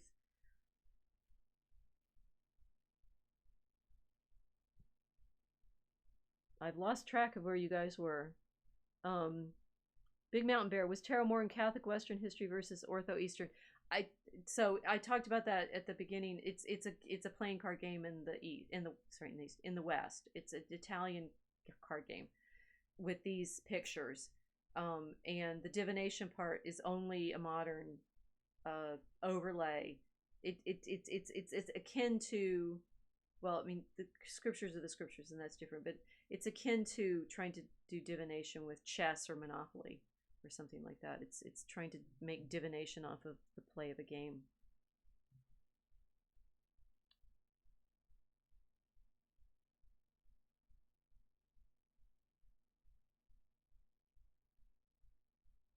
Big Mountain Bear, yes, it's interesting you consider the tarot as a form of Catholic Western iconography. It's to a certain extent, it has things like the virtues and the planets and the Wheel of Fortune and the Pope and the Empress. It's in fact, one back in the day, one time I was trying to say it's got the same number of trumps as Augustine's City of God has. So you could say it's an earthly representation. In this deck, the final trump, which I'm gonna have to look for because they're all out of order now. The final trump is different from some later decks. Get your last questions, because I'm getting to the end here. If you have any last questions you want me to answer, put them up while I find the last trump. The last trump will sound in a minute.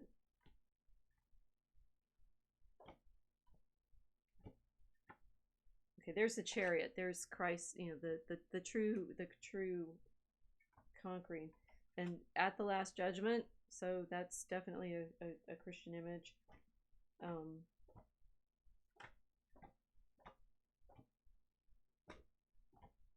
These are courtier characters, the face cards. There. So in this deck, the sort of top trump is probably this one, which is the World. In other decks, it's an image of the Virgin dancing in the world. It looks more like the flood image from Robert Flood's Macrocosm and Microcosm of the world system. And one of the things that Tomberg does in Meditations on the Tarot is get to a really lovely place where that is an image of the Sophia.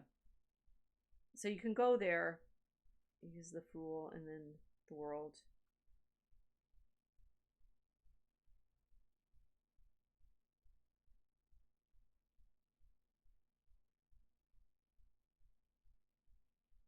Sorry, I've read it. I've gotten different versions where I've marked that. I think it's the degree that it's the degree to which you are sympathetic to the mystical practice of looking for meaning that affects people's experience. Was it a Baphomet necklace? What Buster Bear? I don't know what necklace you're talking about. Casey saying, embrace the weirdness, Buzzsaw Bear. It's probably simpler than you think. Buzzsaw Bear, I don't do anything anyone tells me to. Well, that's fine.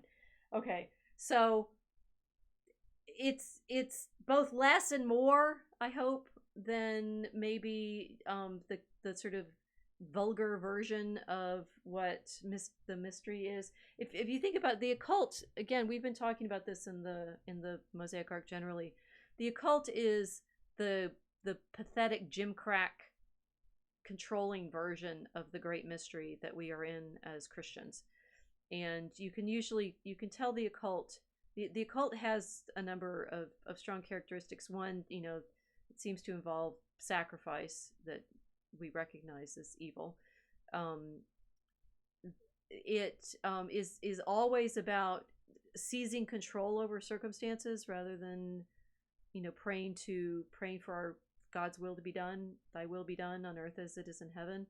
If you're in a situation where suddenly you're being tempted with the idea that you can assert your will over things, including insurance or medicine or the weather, you are already in the temptation of not allowing ourselves to live according to God's care. And I reckon that we all try to take care for the future, and Jesus told us not to. God cares for us so much. He's going to clothe the lilies of the field in beauty. He's going to clothe us in beauty.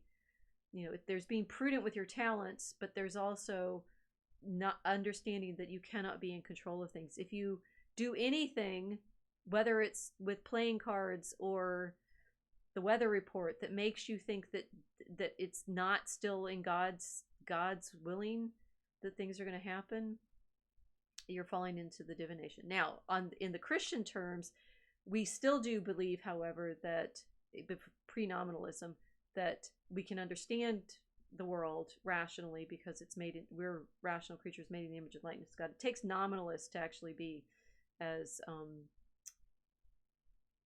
convinced that God can change everything as he wills and there's no science. It's amazing we have science after nominalism, but that's probably another stream. Okay. Okay, the bears, you guys are in your own conversation. I've run out of things to say about the tarot, and it seems like I've answered at least the questions that the chat is putting in now.